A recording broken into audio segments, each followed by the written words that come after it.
Did you know that South Park has been on the air for over 25 years? That's right, this iconic animated series has been making us laugh, cringe, and think since 1997. And in those 25 years, it's built up a massive amount of lore and backstory for its characters and town. But don't worry if you're not caught up on all 25 seasons. This video is designed to give you a relaxing journey through some of the most interesting bits of South Park lore. Whether you're a die-hard fan or just getting into the show, you'll find something fascinating here. So sit back, relax, and let's explore the wild world of South Park together. Butters has been a part of South Park since the very beginning, but you might not have noticed him at first. In the pilot episode, Cartman gets an anal probe. Butters is actually there in the background, just hanging out with the other kids at the bus stop. It's pretty wild to think that this character, who would go on to become such a fan favorite, was right there from the start. But we had no idea how important he'd become. For quite a while, Butters was just another face in the crowd. He didn't have any lines or any real personality to speak of. He was just there, filling out the classroom and playground scenes. If you go back and watch those early episodes, you can spot him pretty easily once you know what to look for. He's got that distinctive tuft of blonde hair and his usual turquoise shirt. It's interesting to think about why Butters didn't get any dialogue for so long. Maybe the creators, Trey Parker and Matt Stone, just hadn't figured out what to do with him yet. Or maybe they were focusing on developing the main four boys, Stan, Kyle, Cartman, and Kenny, and didn't have time to flesh out all the background characters. Speaking of Kenny, it's kind of funny to compare his early prominence to Butters' lack of it. Kenny was a main character right from the start, even though we could barely understand what he was saying through his orange parka.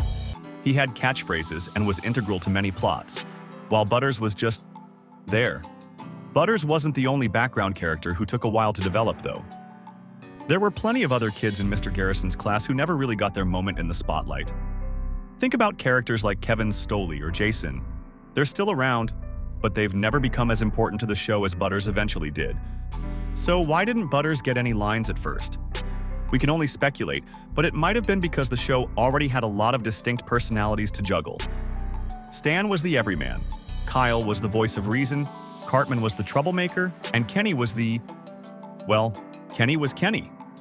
Maybe there just wasn't room for another fully developed character at that point. But as the show went on, the creators must have seen something in Butters that made them want to explore his character more. Maybe it was his distinctive look, or maybe they just thought his name was funny. Whatever the reason, they eventually decided to give him a voice. And when did that big moment finally come? Well, Butters' first speaking role came in the Season 2 episode, Roger Ebert Should Lay Off the Fatty Foods. It wasn't a big line, but it was a start. He says, "Yeah, that's right," in response to something Cartman says. It's not exactly a memorable quote, and it doesn't really sound like the Butters we know and love today, but it was the beginning of something special. Butters got a few more lines here and there in Season 2, but they were all pretty generic. He didn't have his distinctive voice or personality yet. In Conjoined Fetus Lady, he has a slightly longer line when he says, "Yeah, let's all go see." It's still not very Butters. But you can tell the creators were starting to use him more. It's pretty cool to think about how this small start would eventually lead to Butters becoming one of the most beloved characters on the show. From these tiny beginnings, with just a word or two here and there, Butters would go on to star in some of South Park's most memorable episodes. This gradual introduction of Butters is a great example of how TV shows can evolve over time. The creators didn't plan for Butters to be a major character from the start, but they saw potential in him and slowly developed him into someone the fans would love. When we first heard Butters speak in Season 2, it was a moment that could have easily slipped by unnoticed. But looking back, it's actually pretty surprising how different he sounded from the character we've come to know and love. It's like the creators were still figuring out who Butters was supposed to be, and his voice was just a work in progress. In those early speaking roles, Butters' voice didn't have that distinctive innocence and vulnerability that we associate with him today. Instead, he sounded more like a generic background character, without much personality to set him apart. It's almost like listening to a completely different kid altogether.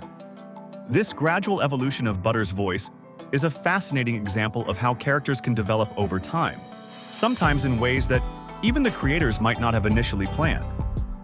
Matt Stone, the voice actor behind Butters, has shed some light on how they approached the character's voice in those early days. In interviews, Stone mentioned that they were aiming for a softer, more innocent tone that would contrast with the other boys in South Park. They wanted Butters to sound different, to stand out in a way that reflected his unique position in the group.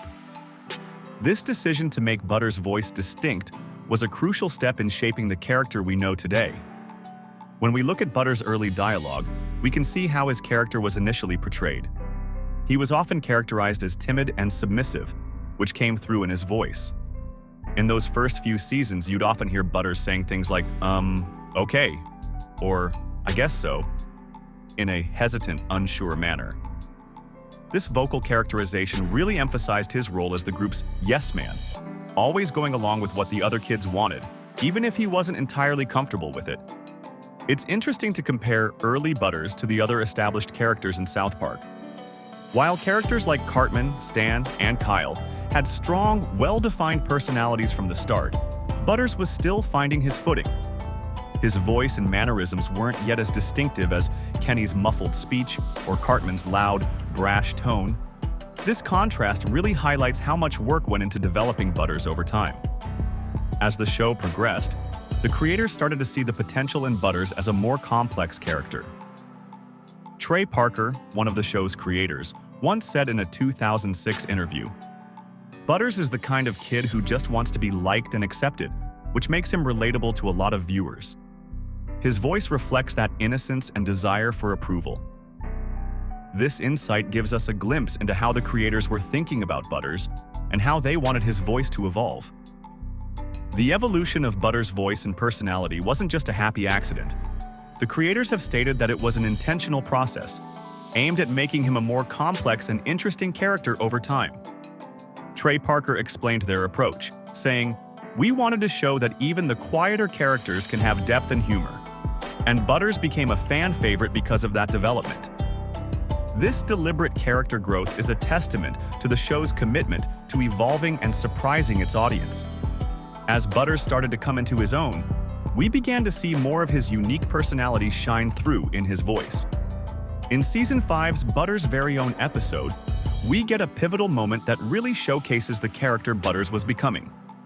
There's a scene where Butters expresses his feelings about being bullied, saying, "I just want to be a good boy."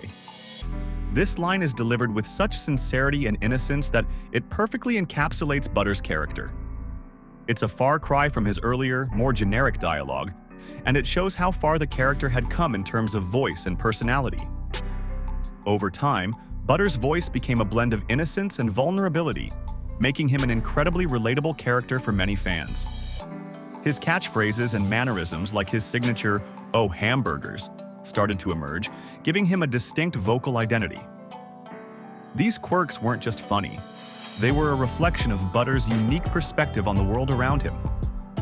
As we watch Butters grow from those early, forgettable lines to becoming a central figure in many of South Park's most memorable storylines, we can appreciate the careful character development that went into creating him. The creators took their time, allowing Butters to evolve naturally, and in doing so, they created a character that resonates with audiences on a deep level. While Butters had been around since the beginning, it wasn't until Season 5 that he really got his chance to shine.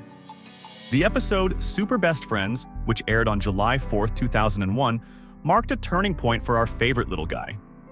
This was the first time Butters stepped out of the background and into a significant role, joining the Super Best Friends team. It's pretty incredible to think about how a character who started off with barely any lines suddenly found himself in the midst of all the action. Now, expanding a minor character like Butters wasn't without its challenges. The show's creators, Matt Stone and Trey Parker, had to figure out how to take this sweet, naive kid and make him interesting enough to carry more of the story. They recognized that Butters had something special. His innocence and gentle nature provided a perfect contrast to the cynicism of characters like Cartman and Stan. This unique perspective opened up a whole new world of storytelling possibilities for the South Park team. In Super Best Friends, we see Butters getting caught up in the antics of David Blaine's cult-like magician group. The plot revolves around Stan trying to rescue Kyle from this cult, and Butters finds himself right in the middle of it all. It's fascinating to watch how Butters' innocent nature plays off the more cynical attitudes of the other characters. His presence adds a layer of comedic potential that the show hadn't fully tapped into before. The audience reaction to Butters' expanded role was overwhelmingly positive. Fans were excited to see this background character step into the spotlight, and they quickly fell in love with his quirky personality. There was something refreshing about Butters' presence in the group dynamic. He wasn't trying to be cool or edgy like Cartman, and he wasn't the voice of reason like Kyle. Instead, Butters was just Butters. His genuine nature and tendency to get caught up in ridiculous situations made him instantly endearing to viewers. When we compare Butters in Super Best Friends to his earlier appearances, the difference is striking. In those first few seasons, Butters was barely more than a face in the crowd. But now, we're starting to see the character we know and love today take shape.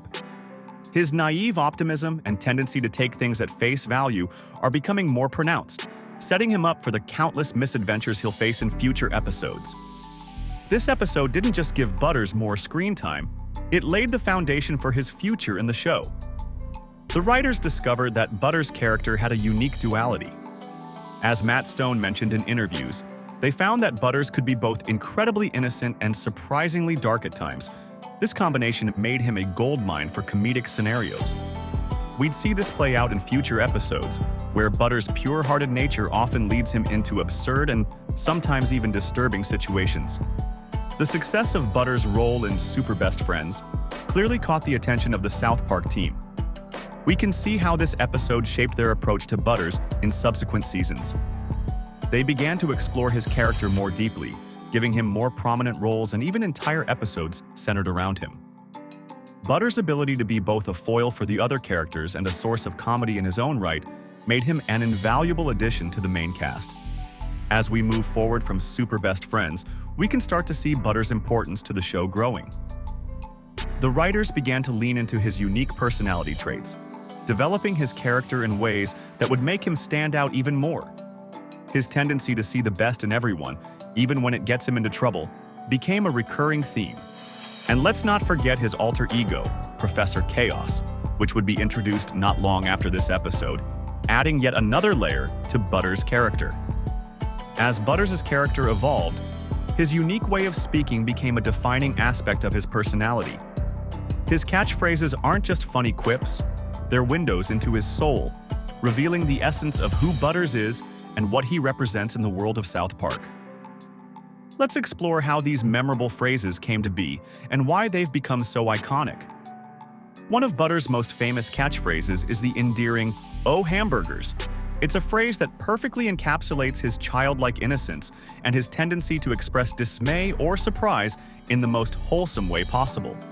This catchphrase has become so synonymous with Butters that it's hard to imagine the character without it.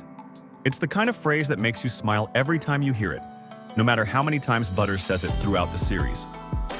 But Butters isn't all sunshine and rainbows. He's got a darker side too, which comes out in another notable catchphrase. "I'm a lost soul, a dark, lonely shadow of a person." This phrase first appeared in the episode Professor Chaos in Season 6, where Butters adopts his villainous alter ego. It's a stark contrast to his usual cheery demeanor and shows the depth of Butters' character. This catchphrase highlights the feelings of despair and isolation that Butters sometimes experiences, adding layers to his seemingly simple personality. Of course, we can't forget about "Gee whiz." This phrase is pure Butters, showcasing his innocent and naive personality. It's been used throughout various episodes, often in moments of surprise or excitement, and it never fails to reflect Butters' childlike wonder at the world around him. Whether he's reacting to one of Cartman's schemes or just experiencing something new, "Gee whiz" is Butters' go-to expression of amazement. These catchphrases didn't just appear out of nowhere. They developed over time as the writers honed in on what made Butters unique. In the early seasons, Butters was more of a background character, but as he started to get more screen time, his personality began to shine through. The writers realized they had struck gold with Butters' innocent yet sometimes surprisingly dark character, and they began to craft dialogue that would become his signature phrases. What's interesting about Butters' catchphrases is how they're used in different contexts throughout the show. "Oh, hamburgers" might be used when Butters is mildly inconvenienced, like when he can't find his favorite toy, but it's also used in more serious situations, like when he's caught up in one of the boys' dangerous adventures. The phrase remains the same, but the weight behind it changes, showing how versatile and adaptable Butters' character is. The development of these catchphrases has played a crucial role in Butters' character development. They've helped to solidify his place in the South Park universe and give viewers a quick, easy way to connect with him. When we hear "Oh, hamburgers," we immediately think of Butters and all the qualities we love about him. It's a shorthand for his entire character, wrapped up in two simple words. Compared to other South Park characters, Butters' catchphrases stand out for their innocence and simplicity. While Cartman might have more aggressive catchphrases and Kyle often launches into moral speeches, Butters' phrases are straightforward and pure. They reflect his unique position in the show as the eternal optimist, the naive friend, and occasionally the secret villain. The cultural impact of Butters' catchphrases can't be overstated. They've become part of the South Park lexicon, recognized and loved by fans around the world. You'll find "Oh, hamburgers" on t-shirts and mugs, and fans often use the phrase in their everyday lives. It's not uncommon to hear someone exclaim "Oh, hamburgers" when something goes wrong, channeling their inner Butters. The phrase "I'm a lost soul" has also resonated with fans, appearing on merchandise and in fan art, appealing to those who relate to Butters' occasional feelings of isolation. Fan content often includes artwork and memes that highlight Butters' catchphrases, particularly "Oh, hamburgers," which has become truly iconic among fans. These phrases have taken on a life of their own, extending beyond the show and into popular culture. They've become a way for fans to connect with each other and share their love for the character. As we've explored the birth and evolution of Butters' catchphrases, we've seen how they've shaped his character and endeared him to fans. From the innocent "Gee whiz" to the surprisingly dark "I'm a lost soul," these phrases give us insight into the complex character that is Leopold Butters, Stotch. They show us his highs and lows, his joys and sorrows, all wrapped up in simple, memorable phrases that have become an integral part of the South Park universe. Butters' relationship with the main boys of South Park is a complex tapestry of friendship, manipulation, and occasional cruelty. While he's often seen alongside Stan, Kyle, Cartman, and Kenny, the nature of his connection to the group is far from straightforward. In many episodes, we see Butters as the naive and trusting character who frequently becomes the unwitting target of the others' schemes, particularly those orchestrated by the devious Cartman. One striking example of the harsh treatment Butters endures can be found in the Pandemic Special. This episode really highlights how the boys can be dismissive of Butters' feelings, emphasizing his role as an easy target within the group. We see Butters being bullied by the other boys, showcasing a pattern of behavior that's all too common in their interactions. But it's not all doom and gloom for our favorite blonde-haired boy. There are moments where the main group shows genuine care for Butters, even if it's often mixed with their typical brand of ridicule.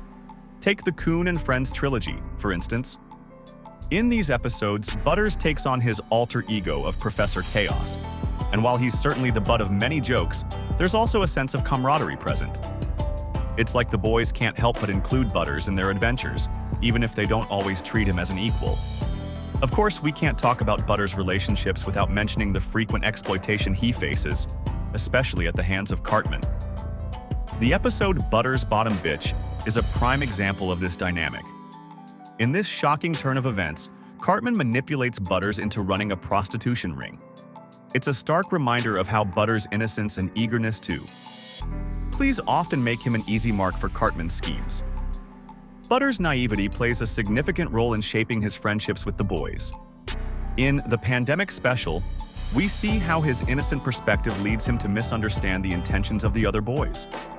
This childlike view of the world is both a source of humor and a point of vulnerability for Butters. It's what makes him endearing to viewers, but also what often puts him in difficult situations with his friends. When we compare Butters' treatment to other peripheral characters in South Park, it becomes clear that he occupies a unique position. While characters like Tweek or Craig have their moments in the spotlight, None have quite the same complex relationship with the main four as Butters does. He's simultaneously an outsider and an integral part of the group dynamics, often serving as a foil to highlight the main character's personalities and flaws. But Butters isn't always content to be the punching bag of the group. There are pivotal moments where we see him stand up for himself, challenging the status quo of his friendships. One such moment occurs in the episode A Cause for Applause. Here, Butters confronts the boys about their treatment of him, marking a significant turning point in his character development. It's in moments like these that we see Butters' growth and his desire for respect from his peers. The creators of South Park have intentionally crafted Butters' dynamic with the other boys to reflect the complexities of childhood friendships. These relationships aren't always kind or fair, but they're real and relatable. We see loyalty and betrayal coexisting, mirroring the often tumultuous nature of young friendships. As we watch Butters navigate these complex relationships, we can't help but root for him. His journey from a background character to a central figure in the show is marked by these interactions with the main boys. Each manipulation, each moment of genuine friendship, and each instance of standing up for himself contributes to the rich tapestry of Butters' character development. While Butters' adventures with the boys shape his experiences outside the home, it's his family life that truly molds his character. The Stotch household is where parenting takes on a whole new level of absurdity, and it's time we took a closer look at the people responsible for raising our favorite innocent troublemaker. Stephen and Linda Stotch, Butters' parents, are the epitome of strict parenting taken to comical extremes. Their over-the-top methods and bizarre rules create a home environment that's simultaneously hilarious and cringeworthy. It's no wonder Butters is always so eager to please. He's constantly walking on eggshells in his own home.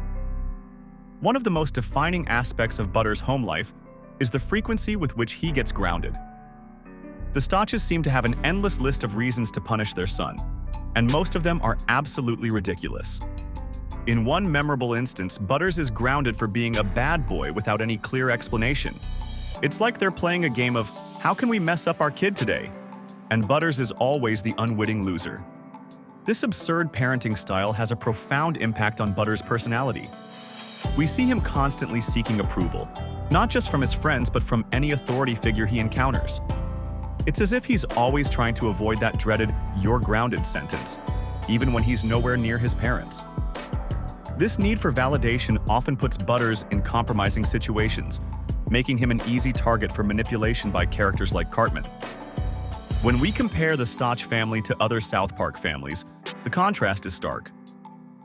The Marshes and Broflovskis might have their quirks, but they look like the Brady Bunch next to the Stotches. This comparison serves to emphasize Butters' innocence and naivety, making him an even more sympathetic character. It's like he's the one normal kid in a house of complete lunatics. Several episodes of South Park dive deep into Butters' home life, giving us a front-row seat to the dysfunction. Butters' very own episode is a prime example. In this episode, Butters is grounded for a minor infraction, which leads him to question his self-worth and the absurdity of his parents' rules. It's a perfect showcase of how the Stotch's parenting style affects Butters' psyche. Another episode that sheds light on the Stotch family dynamic is A Cause for Applause. Here, we see Stephen Stotch's parenting philosophy in action. He expresses a desire to protect Butters from the dangers of the world, which sounds noble at first. But in true South Park fashion, this overprotectiveness leads to absurd consequences for Butters. It's like watching a car crash in slow motion. You know it's going to end badly, but you can't look away. The Stotch family's parenting style is characterized by a severe lack of understanding and empathy towards Butters. This often leaves him feeling isolated and confused, especially when he tries to seek approval or understanding from his peers. It's no wonder Butters often ends up in ridiculous situations. He's just trying to navigate a world that makes no sense to him, starting with his own home. But here's where things get really interesting. Just when you think you've got the Stotches figured out, South Park throws us a curveball. In The Pandemic Special, we get a major twist in Butters' family history that changes everything we thought we knew about his parents. It turns out that Stephen and Linda's strictness stems from their own insecurities and fears about the world. This revelation adds a whole new layer of depth to their characters and explains their bizarre parenting choices. Suddenly, we see the Stotches in a new light. They're not just comically strict parents. They're deeply flawed individuals who are struggling with their own issues. This doesn't excuse their treatment of Butters, but it does make them more complex and, in a weird way, more relatable. It's like peeling back the layers of an onion, only to find that the core is just as messed up as the outer layers. This twist in Butters' family history also helps us understand why he is the way he is. His eternal optimism and naivety aren't just character traits, they're coping mechanisms. In the face of his parents' constant disapproval and punishment, Butters has developed a resilience that's both heartwarming and a little sad. He's like a flower growing through a crack in the concrete, somehow managing to stay sunny and positive despite his challenging home environment. Beneath Butters' innocent exterior lies a surprising alter ego that emerged from years of repressed feelings and social rejection. Professor Chaos, Butters' attempt at villainy, is both adorable and absurd, showcasing the complexity of this beloved character. This transformation from sweet, naive boy to chaos-spreading menace is a testament to the depth of Butters' character development throughout South Park's run. Professor Chaos first graced our screens in the aptly titled Season 6 episode, Professor Chaos. This pivotal moment in Butters' journey came after a series of events that left him feeling rejected and marginalized by his friends. It's a classic case of the straw that broke the camel's back, where all of Butters' pent-up frustrations finally found an outlet.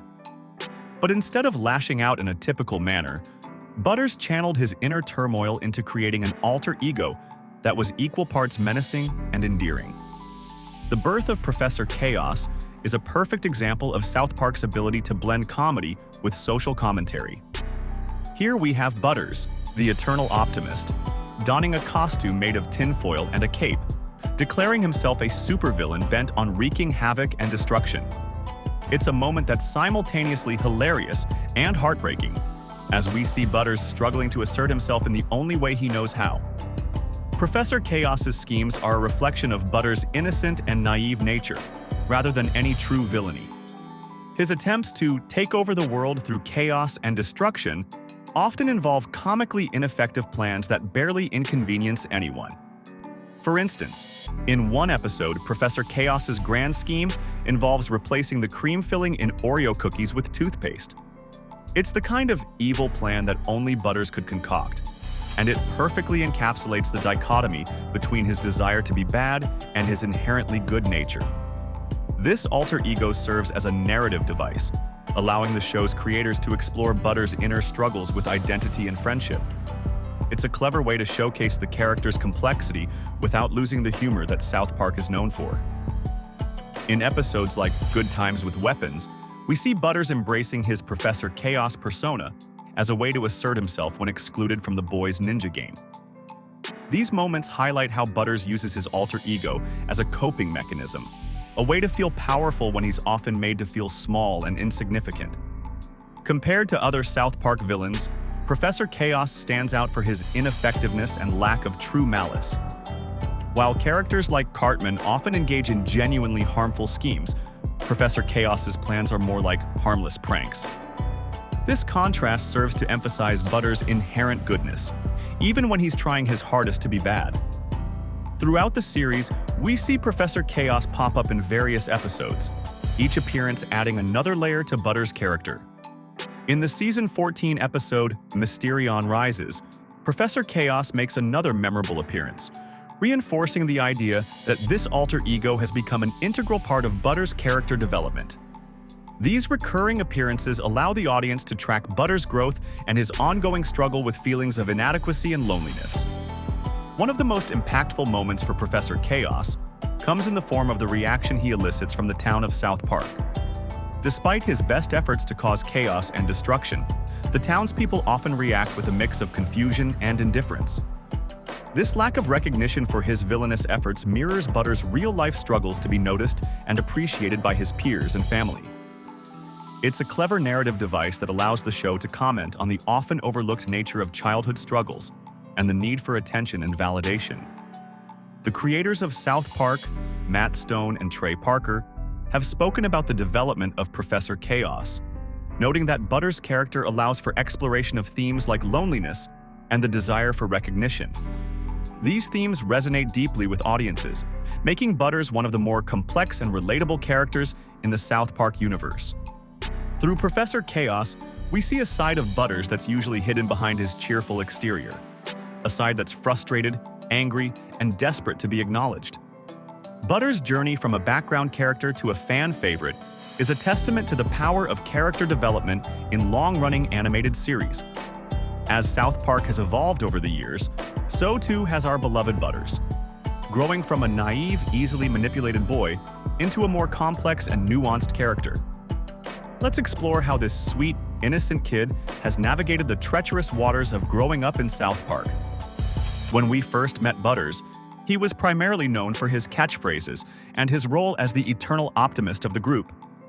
But as the series progressed, we've seen him grapple with more mature themes and face challenges that have shaped his worldview. Creator Trey Parker has shed some light on this evolution, noting that Butters was initially just a background character, but became more developed as the writers found humor in his naivety and innocence. Parker explained, "We just started to find Butters funny, and that's when we began to give him more lines and storylines."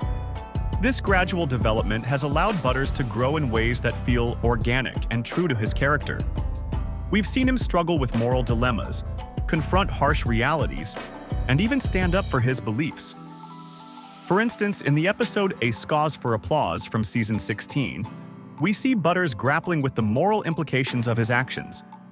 This episode showcases a more mature Butters, one who's starting to question the world around him and form his own opinions. Another significant moment in Butters' growth comes in the Pandemic Special from Season 24. Here, we see Butters demonstrating real growth by standing up for his beliefs, even in the face of adversity. This is a far cry from the easily swayed Butters we knew in earlier seasons, showing how his experiences have shaped him into a more confident and self-assured individual. What's particularly interesting about Butters' character arc is how it reflects broader themes of innocence and the impact of friendship.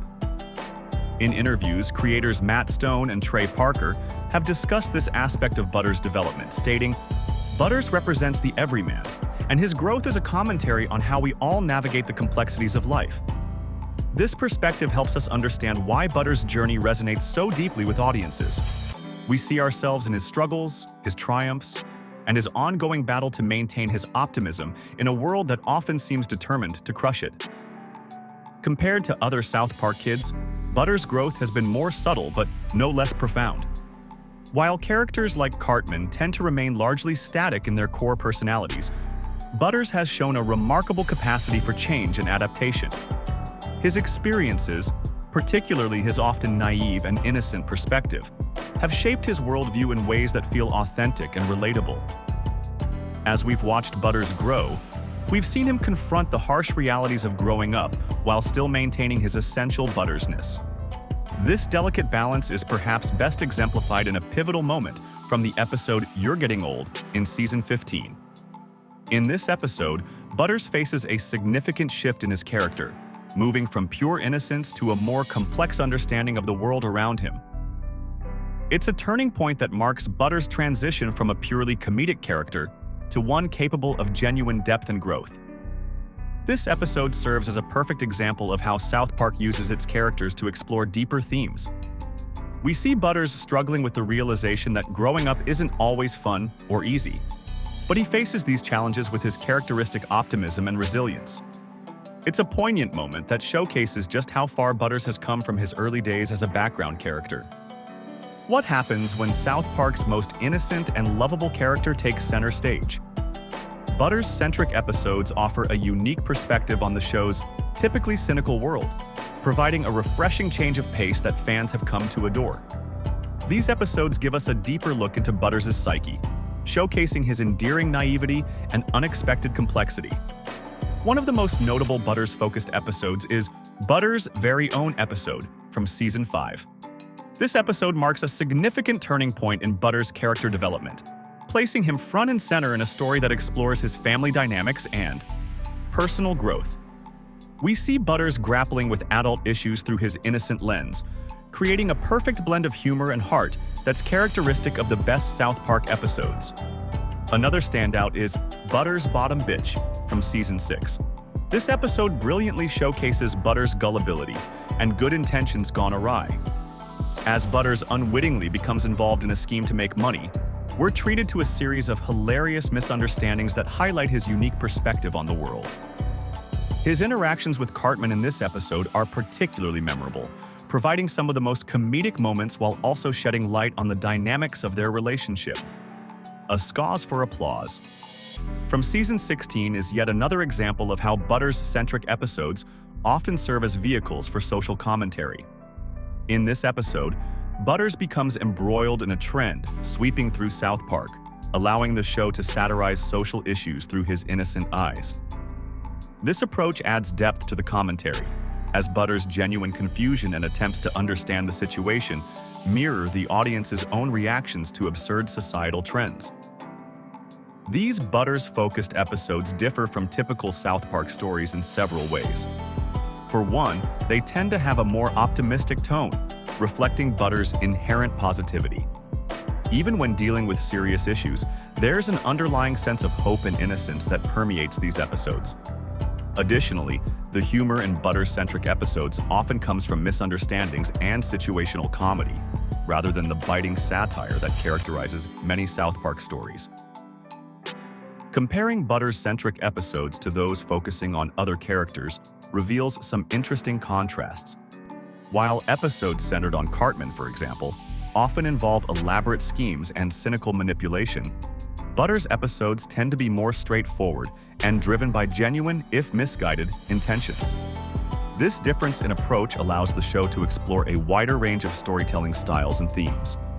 Fan reactions to Butters taking the lead have been overwhelmingly positive. Many viewers appreciate the change of pace and the opportunity to see the world through Butters' eyes. These episodes often rank highly among fan favorites, with Butters' very own episode frequently appearing in top episode lists. The popularity of these episodes speaks to the character's appeal and the writer's ability to craft compelling stories around him.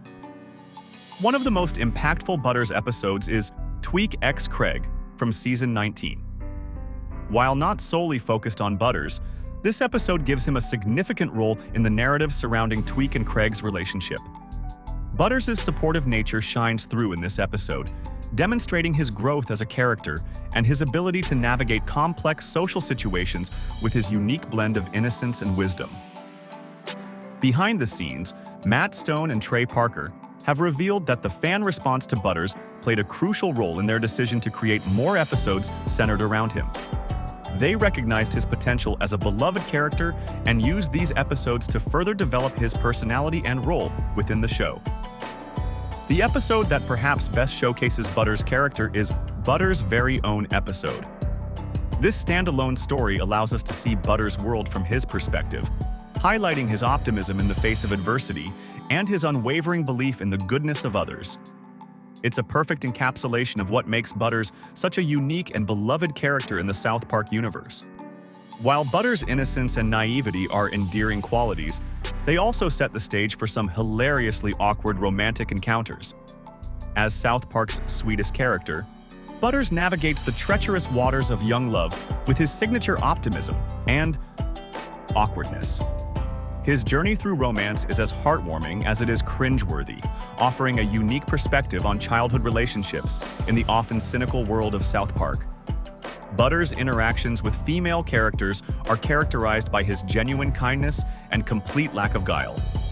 Unlike some of his more devious classmates, Butters approaches romance with wide-eyed sincerity. This innocence often leads to misunderstandings and comical situations. For example, in one episode, Butters mistakes a girl's friendly gesture for romantic interest, leading to a series of increasingly awkward attempts to woo her.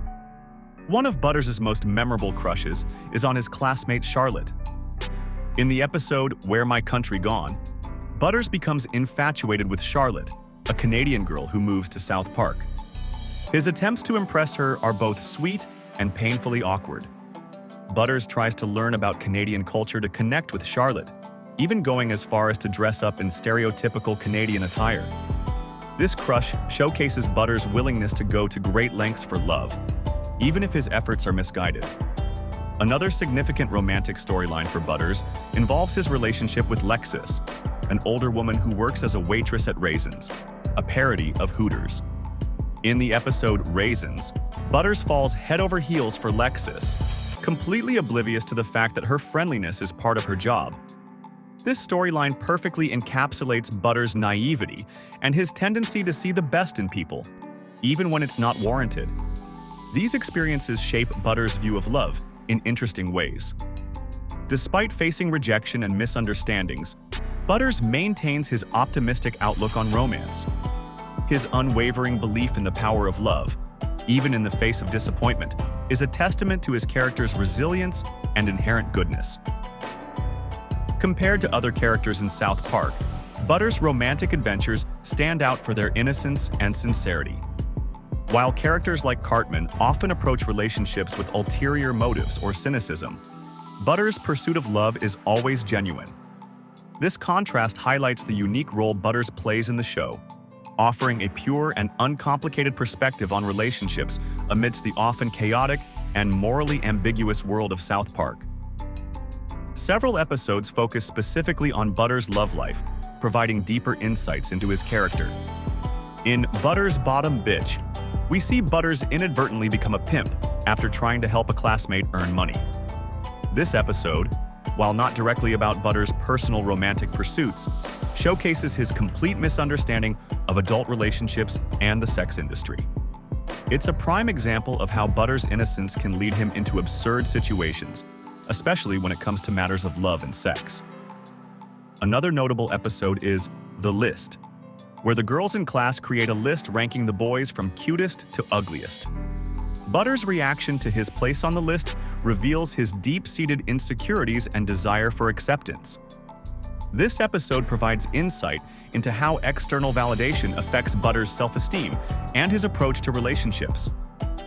As we explore Butters' romantic journey, we build up to one of his most significant and heartbreaking moments.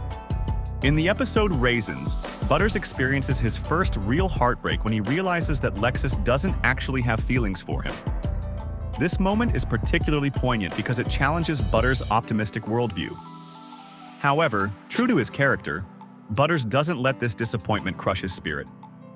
Instead, he delivers a touching monologue about the importance of feeling sad sometimes, showcasing a surprising depth of emotional intelligence. Butters says, "Well, yeah, and I'm sad, but at the same time, I'm really happy that something could make me feel that sad. It's like, it makes me feel alive, you know? It makes me feel human. And the only way I could feel this sad now is if I felt something really good before. So I have to take the bad with the good. So I guess what I'm feeling is like a beautiful sadness." This moment is pivotal in Butters' character development, demonstrating his ability to find positivity even in heartbreak. It's a testament to the complexity of his character, showing that beneath his naive exterior lies a profound understanding of human emotions. Butters' innocence isn't just a character trait, it's a powerful storytelling device that South Park uses to great effect. In a show known for its biting satire and cynical outlook, Butters stands out as a beacon of purity and naivety. This contrast allows the creators to explore complex issues from a unique perspective, often highlighting the absurdity of adult behavior and societal norms. One of the most interesting aspects of Butters' character is how his innocence serves as a lens through which the show can critique various aspects of society. In episodes like A Cause for Applause, we see Butters' naive belief in the goodness of people contrasted with the darker realities of the world. This allows South Park to tackle complex issues like environmentalism and corporate greed in a way that's both entertaining and thought-provoking. The creators of South Park have often used Butters to highlight the absurdity of adult behavior, particularly in episodes where his innocent actions lead to unexpected consequences. For example, in the Coon and Friends trilogy, Butters' naive attempts to help often result in chaos, reflecting the unpredictability of human nature. This storytelling approach allows the show to comment on serious issues while maintaining its signature humor. Butters' role as the innocent character also allows South Park to explore themes of morality in a unique way. In episodes like Good Times with Weapons, Butters' innocence is central to the plot as he is excluded from the boys' ninja games, leading to his transformation into the villainous Professor Chaos.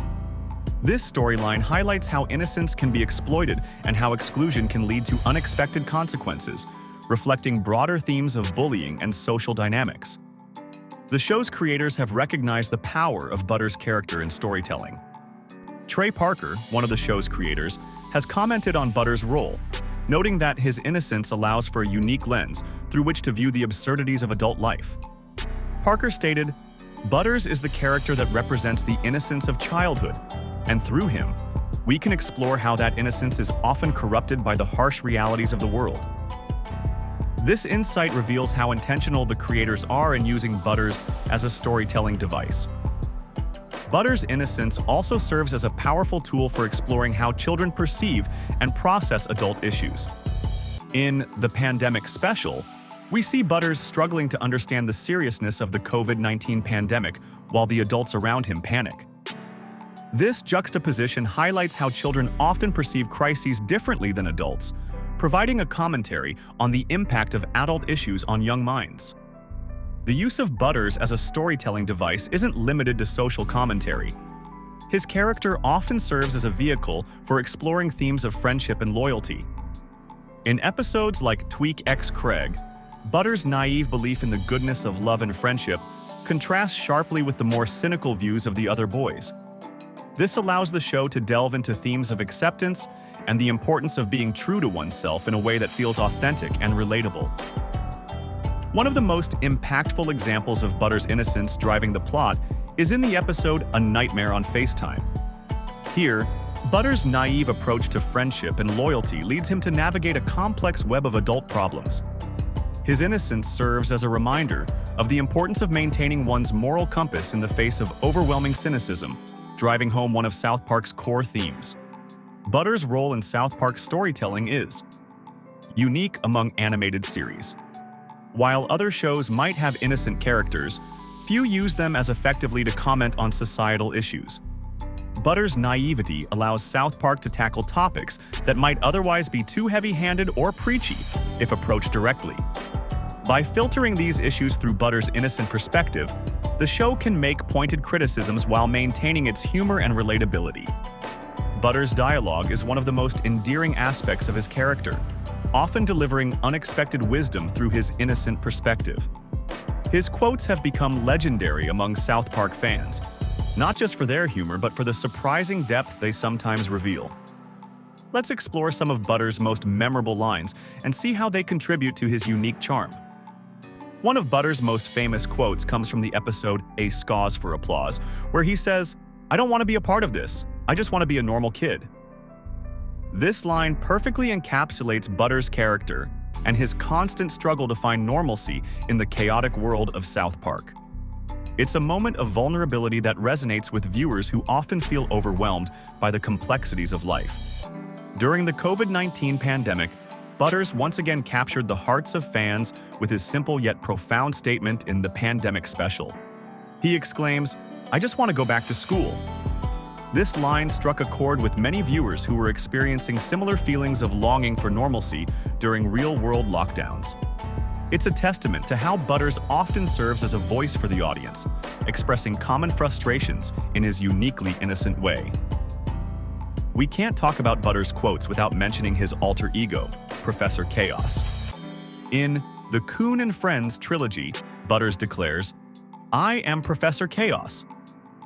This line marks a significant moment in his character development, showcasing his transformation from a timid boy into a more assertive, albeit still harmless, alter ego. It's a rare instance where we see Butters attempt to break free from his usual passive role and assert himself, even if it's through a villainous persona. Butters often provides comic relief with his innocent observations, and one particularly touching moment comes from the episode Tweak X Craig. Here, Butters simply states, "I just want to be loved." This line highlights his vulnerability and desire for acceptance, making him incredibly relatable to the audience. It's moments like these that showcase why Butters has become such a beloved character. He's not afraid to express his emotions honestly, even in a show known for its cynicism. Critics have noted that Butters' dialogue often contains hidden wisdom, and we see this clearly in the Pandemic special, when he says, "Sometimes you just have to let things go."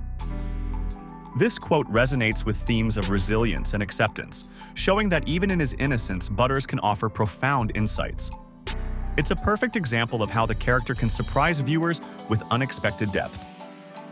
Another quote that emphasizes Butters' reluctance to take on adult responsibilities comes from The Return of the Fellowship of the Ring to the Two Towers. Here, Butters exclaims, "I don't want to be a hero, I just want to be a kid." This line underscores a recurring theme in his character arc, the desire to maintain his childhood innocence in the face of increasingly complex and adult situations. Butters' character is often used to convey deeper messages, as seen in A Cause for Applause, where he states, "If we don't stand up for what's right, who will?" This line showcases his moral compass and the show's commentary on social issues.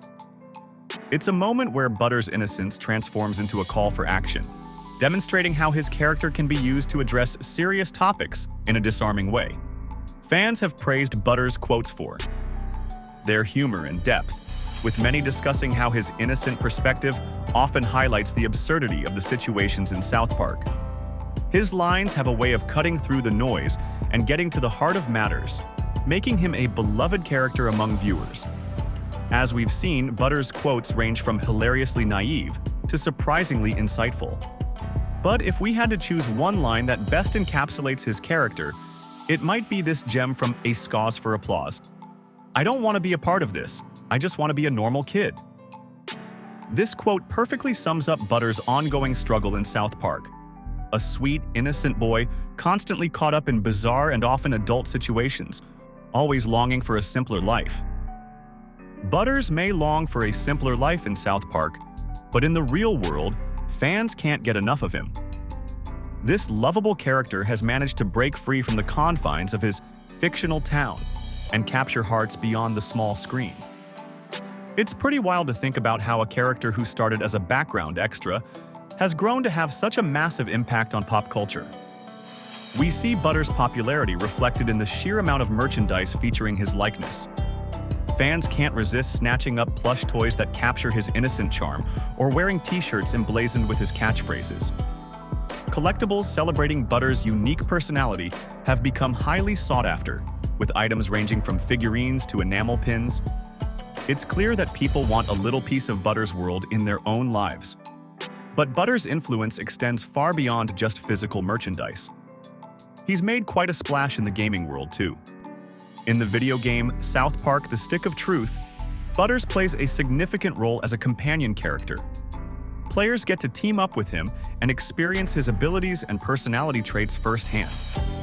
This game appearance really helped solidify Butters' popularity among fans, giving them a chance to interact with him in a whole new way. Of course, Butters' journey through the gaming world didn't stop there. He also appears in South Park: The Fractured But Whole, where he continues to be a fan favorite.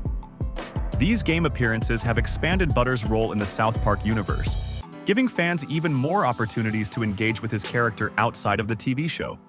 One of the most interesting aspects of Butters' pop culture impact is the way fans have embraced him through their own creations. The internet is full of fan art depicting Butters in all sorts of humorous and endearing situations. These pieces often highlight his innocence and charm, showcasing why so many people have fallen in love with his character. This vibrant fan community has really helped keep Butters' popularity alive and growing. It's fascinating to see how Butters' catchphrases have taken on a life of their own. "Oh, hamburgers" has become iconic among fans, often used in everyday life when something goes wrong. You'll find this phrase plastered across t-shirts, mugs, and all sorts of other merchandise. It's become such a recognizable part of the South Park lexicon that even people who aren't die-hard fans of the show might recognize it. Butters has also made his mark at various South Park-themed events and conventions. Fans love to celebrate his character through cosplay, dressing up as Butters or his alter ego, Professor Chaos. These events often feature discussions about Butters' development throughout the series, showing just how much fans enjoy analyzing and appreciating his character growth.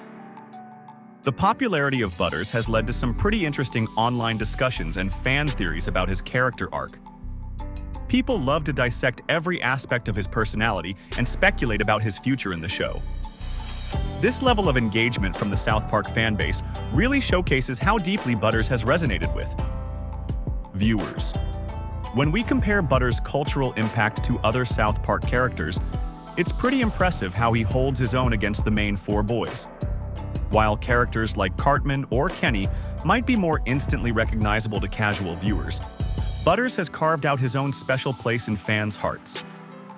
His gentle nature and optimism provide a unique counterpoint to the cynicism often found in South Park, making him stand out in a way that really connects with people.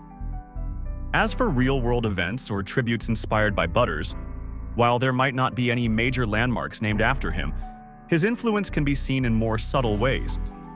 Fans often use Butters-inspired usernames or avatars online, and his quotes frequently pop up in internet memes and discussions far removed from South Park itself.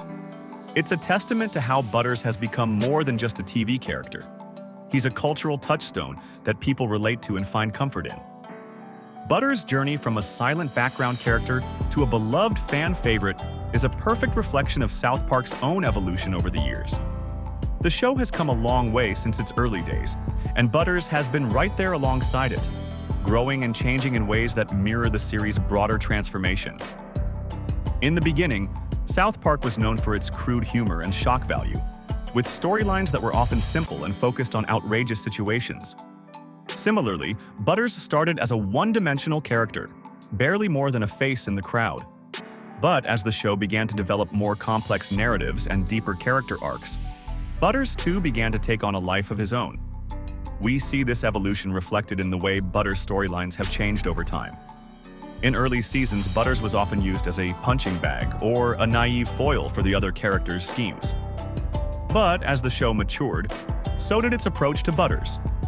His episodes began to explore more nuanced themes and emotions, much like South Park as a whole was doing. For example, in the episode "You're Getting Old," we see Butters grappling with complex feelings about change and growing up.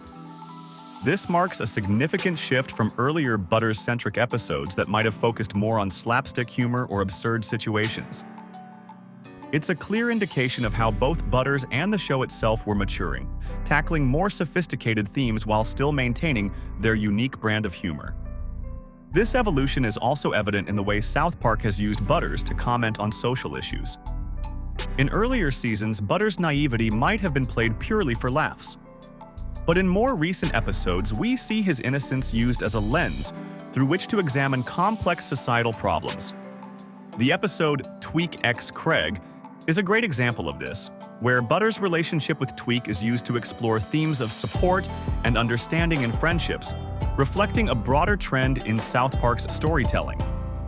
Creator Trey Parker has acknowledged this intentional growth, stating, "We realize that characters like Butters could evolve in ways that reflect our own experiences and the changing world around us, allowing us to tell richer stories that resonate with our audience."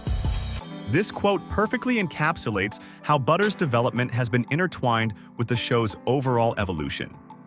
The introduction of serialized storytelling in later seasons of South Park has also had a significant impact on Butters' character arc. This shift allowed for more cohesive character development across multiple episodes, giving Butters, and other characters, the opportunity to grow and change in more realistic ways. We see Butters being used as a lens through which broader themes are explored, his struggles often paralleling the overarching narratives of entire seasons. Comparing early Butters episodes to more recent ones, we can see a clear shift in tone and complexity. Early episodes might have focused on Butters' misadventures or his attempts to fit in with the other kids. More recent episodes, however, often use Butters as a vehicle for social commentary or to explore deeper emotional themes. This evolution is particularly evident in how South Park has used Butters to address real-world issues. In recent seasons, we've seen Butters become a more prominent figure in episodes that explore themes of innocence and morality. His unique perspective often provides a fresh take on complex topics, allowing the show to tackle serious issues while maintaining its comedic edge. As South Park has grown more willing to engage with current events and social issues, Butters has become an increasingly valuable tool in the writer's arsenal. His innocence and optimism provide a perfect counterpoint to the cynicism often displayed by other characters, allowing the show to explore different sides of complex issues. Creator Trey Parker noted this shift, saying, "As we continue to write, we found that even minor characters like Butters could carry entire episodes and resonate with audiences in ways we hadn't anticipated." This statement highlights how Butters' growth as a character has been both a result of and a contributor to South Park's evolving storytelling style. Looking at a recent pivotal Butters moment, we can see how far both the character and the show have come. In the episode The Pandemic Special, Butters grapples with the complexities of a global crisis in a way that's both humorous and poignant. His struggles to understand and cope with the situation mirror those of many viewers, showcasing South Park's ability to use its characters to reflect real-world experiences in meaningful ways. As South Park continues to evolve, fans are buzzing with theories about where Butters' character arc might lead him next. Could we see him take on an even more central role in the show's future storylines? The possibilities are exciting to consider, especially given how far Butters has come from his humble beginnings as a background character. While there are no confirmed hints or teasers about Butters' future in upcoming South Park seasons, fans are eager to see how his character will continue to grow. We've witnessed Butters undergo significant development in previous seasons, and it's clear that his journey is far from over. The show's creators have proven time and again that they're not afraid to push boundaries and explore new territory with their characters, so it's only natural to wonder what's in store for our favorite innocent. One area of particular interest is Butters' relationship with the main group of boys. There are unresolved storylines involving his friendships, and fans are speculating about how these dynamics might shift in future episodes. We've seen Butters navigate complex social situations before, but as the boys grow and mature, it's likely that their interactions will become even more nuanced. How will Butters' inherent kindness and naivety fare against the increasingly cynical worldviews of his peers? Some fan theories suggest that Butters may step into a more prominent role in future storylines. Given his unique perspective and the way he often serves as a moral compass for the show, it's not hard to imagine Butters becoming a central figure in episodes that tackle complex social issues. His innocence and naivety could lead to pivotal moments in upcoming plots, providing a fresh lens through which to view the world of South Park. There's also a lot of interest in seeing Butters have more significant interactions with characters like Cartman and Kyle. These relationships have always been a source of both comedy and conflict, and fans are eager to see how they might evolve. Could we see Butters stand up to Cartman's manipulations in a more definitive way? Or perhaps form a deeper bond with Kyle based on their shared sense of morality? It's worth noting that Butters' character arc could potentially mirror the growth seen in other long-running animated series. Many shows have taken minor characters and developed them into complex figures with their own rich storylines. Given South Park's history of subverting expectations, it's exciting to think about how they might approach this kind of character evolution with Butters. The creators of South Park have hinted that they enjoy exploring the dynamics of friendship and the impact of character relationships. This bodes well for Butters' future development in the series. We might see him grappling with more mature themes or facing challenges that test his unwavering optimism in new ways. One potential direction for Butters' character could involve him dealing with the consequences of his past actions. As naive and well-intentioned as Butters is, he's been involved in some pretty outrageous situations over the years. It would be interesting to see him confront the reality of these experiences and perhaps grow from them in unexpected ways.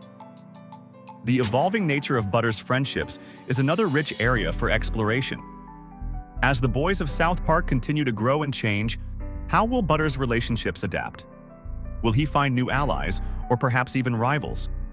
The potential for character growth through these changing dynamics is enormous. Of course, we can't discuss Butters' future without considering his alter ego, Professor Chaos. While this persona has often been played for laughs, there's potential for it to evolve into something more complex. Could we see Professor Chaos take on a more serious role, perhaps as a reflection of Butters' inner struggles, or as a commentary on the nature of good and evil? Ultimately, the most exciting possibility for Butters' character lies in his potential to surprise us. South Park has always excelled at subverting expectations, and Butters has been at the center of some of the show's most unexpected and heartfelt moments. Whether he's standing up for what he believes in, navigating complex moral dilemmas, or simply spreading his unique brand of optimism, Butters has the potential to continue growing in ways that both entertain and inspire. Butters' journey from silent background character to one of South Park's most beloved figures is a testament to the show's unique storytelling and character development. While he's been around since the beginning, it wasn't until later seasons that Butters really came into his own.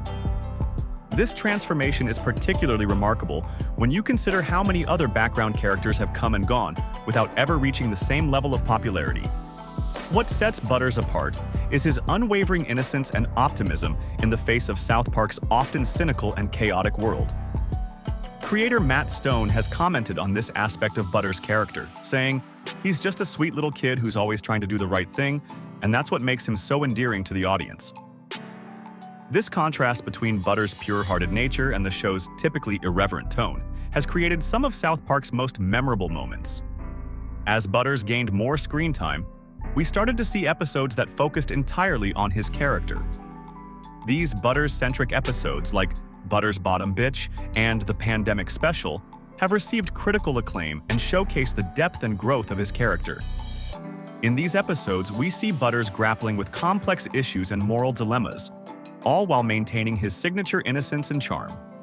The way fans have embraced Butters is a huge part of his legacy. In various fan polls, Butters often ranks highly in favorite character lists, which is pretty impressive for a character who started out with no lines at all. This connection between Butters and the audience is evident in the sheer amount of fan art and fan fiction dedicated to exploring his character further. Fans seem to relate to Butters' struggles and his eternal optimism in the face of adversity. When we look at Butters' impact on South Park as a whole, it's clear that he's changed the way the show tells stories. In discussions about character development in animated series, Butters is often cited as an example of how even minor characters can become integral to a show's success. His rise to prominence highlights the importance of thoughtful writing and allowing characters room to grow and evolve over time. Comparing Butters to other beloved TV characters, some fans have drawn parallels between him and Charlie Brown from Peanuts. Both characters embody a certain innocence and struggle against life's challenges, often ending up as the butt of the joke. However, unlike Charlie Brown, Butters has had the opportunity to grow and develop over the course of South Park's long run, allowing for a more complex and nuanced character arc. One of the most interesting aspects of Butters' character is how he's been used to explore deeper themes and issues. His naive perspective often serves as a lens through which the show can examine complex topics in a unique way. Whether he's unwittingly starting a prostitution ring or grappling with the complexities of a global pandemic, Butters' innocent worldview provides a fresh angle on these issues. Butters' catchphrases and unique personality traits have also played a huge role in cementing his place in pop culture. Phrases like "Oh hamburgers" have become instantly recognizable to fans and are often quoted and referenced outside of the show. These little quirks and mannerisms have helped to make Butters a fully realized character that fans can't help but love. The emotional connection that fans have developed with Butters over the years is truly remarkable. It's not uncommon to see fan art or discussions online that delve deep into Butters' psyche, exploring his relationships with other characters or imagining how he might react in different scenarios. This level of engagement is a testament to how well-crafted and relatable Butters has become as a character. As South Park continues to evolve, it's clear that Butters will play an important role in shaping the show's future. His character represents a unique blend of innocence and complexity that allows the show to explore new storytelling avenues. Whether he's taking center stage or playing a supporting role, Butters has proven time and time again that he's capable of carrying the emotional weight of an episode. South Park's journey into holiday specials began just a few months after the show's premiere, setting the stage for what would become a beloved tradition. The very first holiday episode, Mr. Hanky, the Christmas Pooh, aired in December 1997, and it immediately established the irreverent and boundary-pushing tone that South Park would become known for.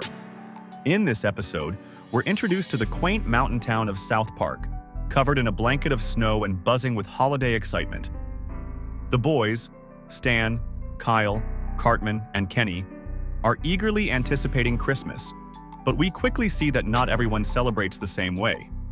Kyle, being Jewish, feels left out of the festivities, which leads to some hilariously misguided attempts at inclusivity from the school. Enter Mr. Hanky, a character that perfectly encapsulates South Park's unique brand of humor. He's a talking piece of poop wearing a Santa hat, and he only appears to those who believe in him. It's crude, it's absurd, and it's exactly the kind of thing that made South Park stand out from other animated shows at the time. But beneath the shock value, there's actually a clever commentary on the nature of faith and belief. The episode doesn't shy away from tackling some pretty heavy themes. We see the town grappling with the issue of commercialism in holiday celebrations, a topic that would become a recurring theme in future South Park episodes. The show uses its crude humor to make surprisingly poignant points about how the true meaning of the holidays can get lost in the rush to buy presents and put up decorations. One of the most interesting aspects of this episode is how it explores the tension between religious and secular celebrations of Christmas. We see characters arguing about whether it's appropriate to have explicitly Christian symbols in public spaces, and the town's attempts to create a non-offensive holiday celebration end up offending pretty much everyone. It's a clever way of poking fun at the so-called war on Christmas debates that were starting to gain traction in the late 90s. Of course, this being South Park, the commentary isn't exactly subtle. The episode takes aim at political correctness and oversensitivity, with the town's efforts to be inclusive spiraling into absurdity. By the end, all Christmas decorations have been banned, and the school play has been reduced to a vague, non-offensive, non-denominational winter holiday pageant.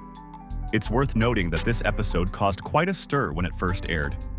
Some viewers were shocked by the crude humor and the irreverent treatment of religious themes. But for many others, it was a breath of fresh air, a show that wasn't afraid to push boundaries and tackle controversial topics head-on. Looking back, we can see how this first holiday special set the tone for South Park's approach to social commentary through festive themes.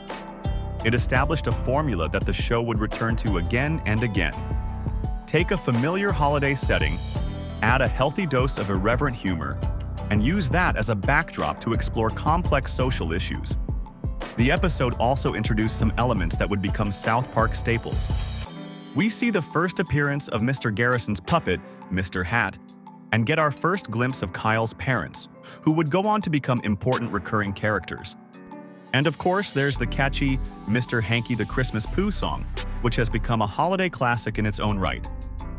What's particularly impressive about this episode is how it manages to balance its shock value with genuine critique. Yes, there's a talking poop telling kids to eat fiber, but there's also a thoughtful exploration of how attempts at inclusivity can sometimes backfire. It's this combination of lowbrow humor and highbrow commentary that would become South Park's signature style. While Mr. Hanky's holiday cheer was all about inclusivity, South Park's creators had another Christmas tradition up their sleeves. The show's obsession with poking fun at holiday shopping frenzies became a recurring theme that fans eagerly anticipated each year. This tradition kicked off in earnest with the episode Gnomes, which aired in December 1998. While not explicitly a Christmas episode, it set the stage for South Park's critique of consumer culture during the holiday season. In Gnomes, we see the first glimpse of how the show would tackle the pressures of consumerism on kids. The episode features a group of gnomes who steal underpants as part of a bizarre business plan. This absurd premise serves as a backdrop for a larger commentary on corporate greed and the exploitation of workers. The gnomes' nonsensical profit strategy of Phase 1, collect underpants, Phase 2, Phase 3, profit, becomes a metaphor for the often illogical nature of consumer-driven economies. As the series progressed, South Park's take on holiday consumerism became more direct and biting. The episode, Something You Can Do With Your Finger from Season 4, isn't a Christmas episode per se, but it perfectly captures the show's critique of manufactured pop culture phenomena that often dominate holiday wish lists. In this episode, Cartman forms a boy band called Fingerbang, hoping to cash in on the latest trend. The episode satirizes the music industry's tendency to create and market products specifically designed to appeal to children and their parents' wallets. Speaking of Cartman, he often serves as the embodiment of holiday greed in South Park's Christmas episodes. His selfish nature and materialism are amplified during the holiday season, providing a perfect vehicle for the show's commentary on excessive consumerism. In various Christmas episodes, we see Cartman obsessing over getting the latest toys and gadgets, often at the expense of the holiday's true meaning or the feelings of those around him.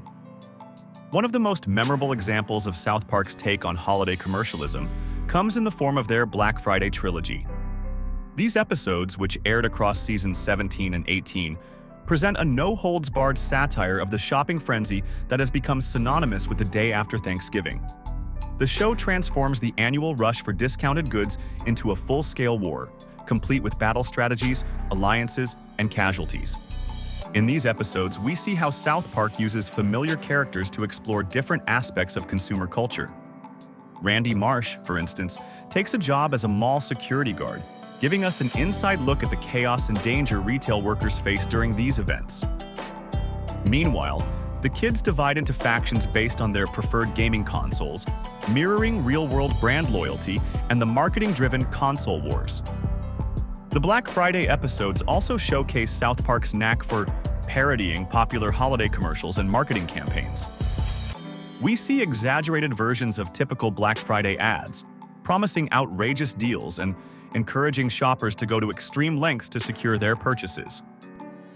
These parodies serve to highlight the absurdity of real-world marketing tactics that exploit consumer FOMO, fear of missing out, during the holiday season. Throughout these episodes, South Park doesn't just critique the consumers, it also takes aim at the corporations behind the madness. The show portrays company executives as manipulative and greedy, willing to exploit both their customers and employees for profit. This multifaceted approach to criticism is a hallmark of South Park's satire, encouraging viewers to think critically about all aspects of consumer culture. One of the most powerful aspects of South Park's commentary on holiday commercialism is how it explores the impact on family relationships and traditions. In various Christmas episodes, we see how the pursuit of material goods can overshadow the importance of spending time with loved ones. Characters often learn lessons about the true meaning of the holidays, only to forget them by the next episode. A clever nod to how easily we can fall back into consumerist habits. What's particularly impressive about South Park's treatment of this theme is how it manages to stay relevant year after year. The show's creators, Trey Parker and Matt Stone, have a knack for tapping into current trends and controversies, ensuring that their critique of holiday consumerism always feels fresh and timely. Whether it's poking fun at the latest must-have toy or satirizing new shopping technologies, South Park consistently finds new angles to explore this perennial issue. As Halloween rolls around in South Park, the show's creators take the opportunity to dress up their social commentary in some pretty spooky costumes. These episodes aren't just about trick-or-treating and jack-o'-lanterns. They're actually clever vehicles for addressing some serious issues like censorship and moral panics. It's like Parker and Stone decided to use the cover of Halloween to unmask society's deepest fears. And we're not talking about ghosts and goblins here. Let's start with the episode Pink Eye, which aired in 1997. This early Halloween special uses a zombie outbreak as a metaphor for societal conformity and the fear of being different. We see the town quickly descend into chaos as more and more residents turn into zombies, mirroring how easily fear and panic can spread through a community. The episode cleverly critiques how people often blindly follow trends or ideas without questioning them, even when those ideas are harmful or ridiculous. Moving on to Spooky Fish, which came out in 1998, we see South Park tackle the concept of evil doppelgangers. But this isn't just a rehash of old horror tropes. The episode uses the idea of an alternate universe to comment on the nature of good and evil, and how our perceptions of others can be easily manipulated. It's a subtle dig at how quickly society can label someone as a threat based on appearance or superficial differences. One of the most interesting aspects of South Park's Halloween episodes is how they address parental concerns over violent video games and horror movies. In Nightmare on FaceTime, we see Randy Marsh's desperate attempt to keep his video rental store alive, which serves as a backdrop for commentary on changing media consumption habits and the perceived dangers of new technology. The episode pokes fun at the idea that violent media is corrupting youth, suggesting that the real horror might be our inability to adapt to change. The show often features satirical portrayals of authority figures trying to censor or control Halloween celebrations. In A Nightmare on FaceTime, we see the adults of South Park trying to regulate trick-or-treating, reflecting real-world attempts to sanitize or control Halloween festivities. This mirrors actual debates about the appropriateness of certain costumes or the safety of trick-or-treating, showcasing how moral panics can lead to overreaction and unnecessary restrictions. South Park's Halloween episodes are particularly clever in how they use supernatural elements to comment on real-world issues. Take Hell on Earth 2006, for example. This episode features Satan throwing a Halloween party, which becomes a vehicle for satirizing celebrity culture and the way society often glorifies negative behavior. By using literal demons and monsters, the show is able to make pointed comments about the monsters we create and celebrate in our own culture. The Halloween episodes also explore themes of conformity and individuality in costume choices.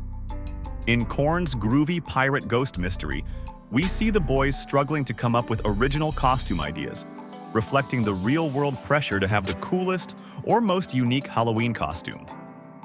This seemingly trivial concern becomes a metaphor for broader issues of individuality and the pressure to conform in society. It's worth noting that some of these Halloween episodes were inspired by real-world censorship issues. For instance, the controversy surrounding violent video games and their alleged influence on youth behavior has been a recurring theme in South Park. The show consistently pushes back against the idea that media can be blamed for societal problems, instead encouraging viewers to think critically about these issues. Just when you thought South Park couldn't get more controversial than its Halloween offerings, along come the Thanksgiving episodes to completely roast our understanding of American history. These specials don't just reheat the same old Pilgrim stories. They serve up a hefty portion of historical revisionism that might leave you questioning everything you learned in school. And trust me, what they reveal about our collective knowledge gaps is more unsettling than any horror movie. Let's start with Helen Keller, the Musical, an episode that takes on the whitewashing of American history in a way only South Park can. The kids are tasked with putting on a Thanksgiving play, and Timmy insists on casting his pet turkey as Helen Keller. This absurd premise sets the stage for a biting commentary on how we often simplify and sanitize historical figures and events. The episode pokes fun at the way schools often reduce complex historical figures to simple, inspirational caricatures, glossing over the nuances and challenges they faced. But South Park doesn't stop there. In A History Channel Thanksgiving, the show takes aim at how media portrays historical events, particularly around holidays. The episode parodies the History Channel's tendency to sensationalize history, blending fact and fiction to create outlandish theories. We see the boys getting caught up in a wild conspiracy theory about the first Thanksgiving, involving aliens and time travel. This over-the-top storyline serves as a clever critique of how easily misinformation can spread when we don't critically examine the sources of our historical knowledge. One of the most striking aspects of South Park's Thanksgiving episodes is how they tackle the often ignored perspective of Native Americans in the Thanksgiving narrative. The show doesn't shy away from pointing out the uncomfortable truth that the traditional Thanksgiving story often glosses over the brutal reality of colonization and its impact on indigenous peoples. In these episodes, we see the creators challenging viewers to consider whose stories are being told and whose are being left out of our holiday celebrations. South Park's approach to historical revisionism in these Thanksgiving episodes is particularly effective because it uses humor to make us confront uncomfortable truths. By presenting absurd historical reenactments, the show highlights the gaps in our collective knowledge and encourages us to question the narratives we've been taught. It's a clever way of making us laugh while also making us think critically about the version of history we've accepted. The show also uses these Thanksgiving episodes to comment on contemporary issues of racial and cultural sensitivity. We see this in how the characters grapple with questions of cultural appropriation, often in hilariously misguided ways. These storylines reflect real-world debates about the appropriateness of certain Thanksgiving traditions and costumes, pushing viewers to consider the impact of these practices on marginalized communities. Another interesting aspect of South Park's Thanksgiving episodes is how they explore the commercialization of history. Just as the Christmas episodes critique the commercialization of that holiday, the Thanksgiving episodes often highlight how historical events and figures are commodified and simplified for mass consumption. This ties into broader themes about how we as a society often prioritize a sanitized, marketable version of history over a more complex and truthful narrative. These episodes are often inspired by real-world debates and controversies surrounding Thanksgiving and its historical context.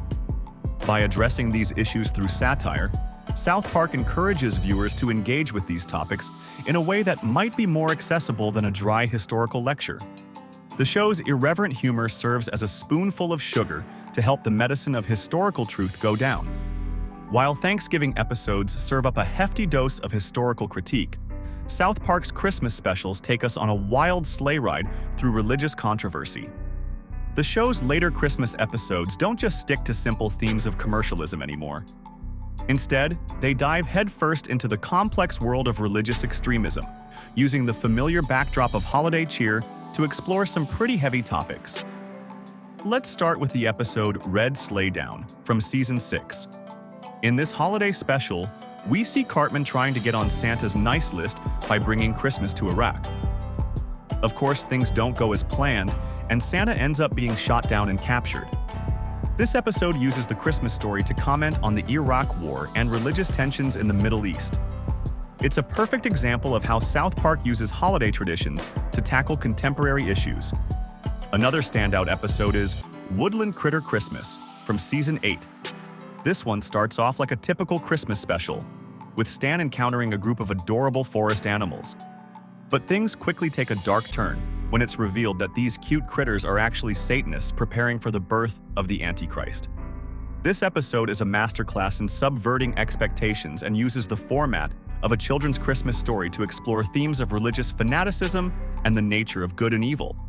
In Mr. Hanky's Christmas Classics from Season 3, we see the show taking on the commercialization of religious holidays in a different way. The episode features a series of holiday songs, many of which poke fun at different religious traditions. There's a Hanukkah song that hilariously points out how the holiday often gets overshadowed by Christmas, and a rendition of O Tannenbaum, sung by Hitler. It's a perfect example of how South Park uses humor to highlight the absurdities in how we celebrate religious holidays.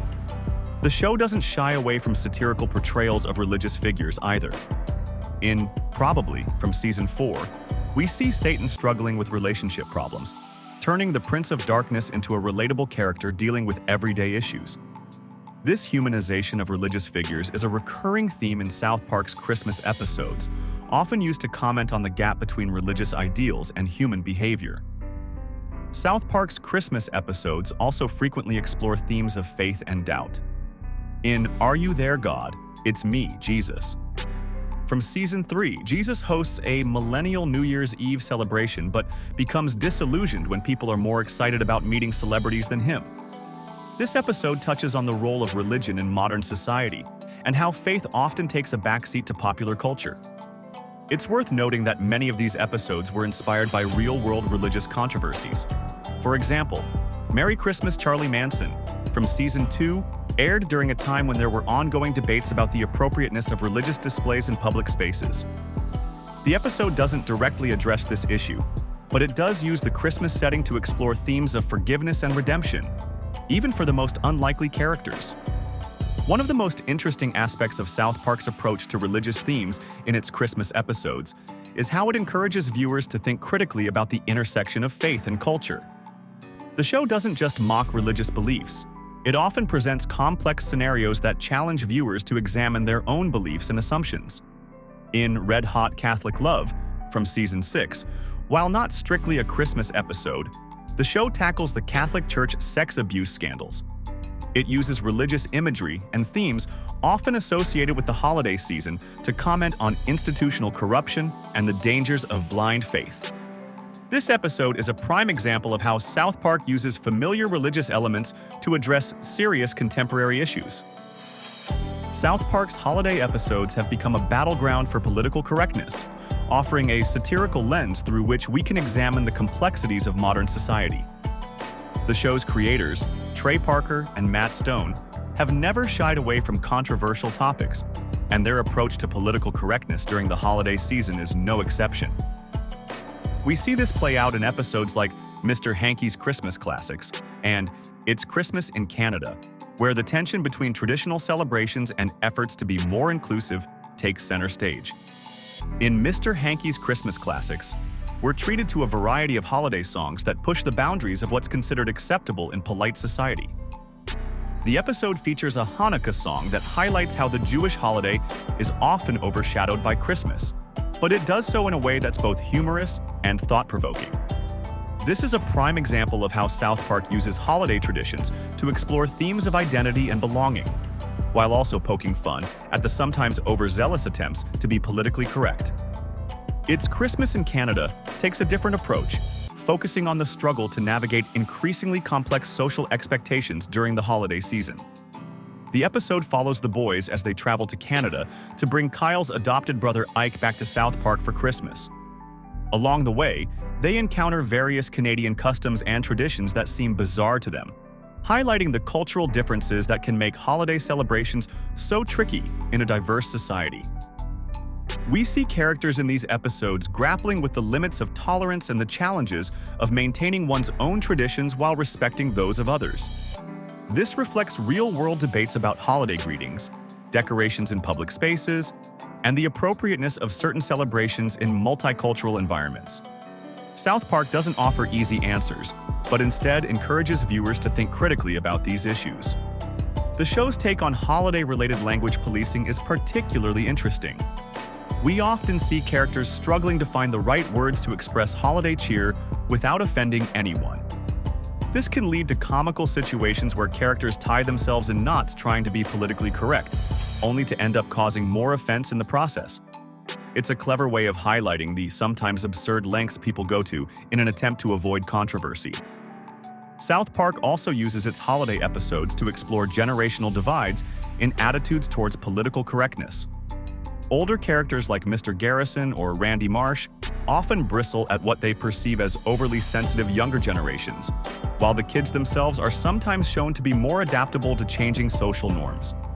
This generational conflict is a recurring theme in many of the show's holiday specials, reflecting the real-world tensions that often arise during family gatherings. The holiday episodes of South Park don't just comment on American culture either.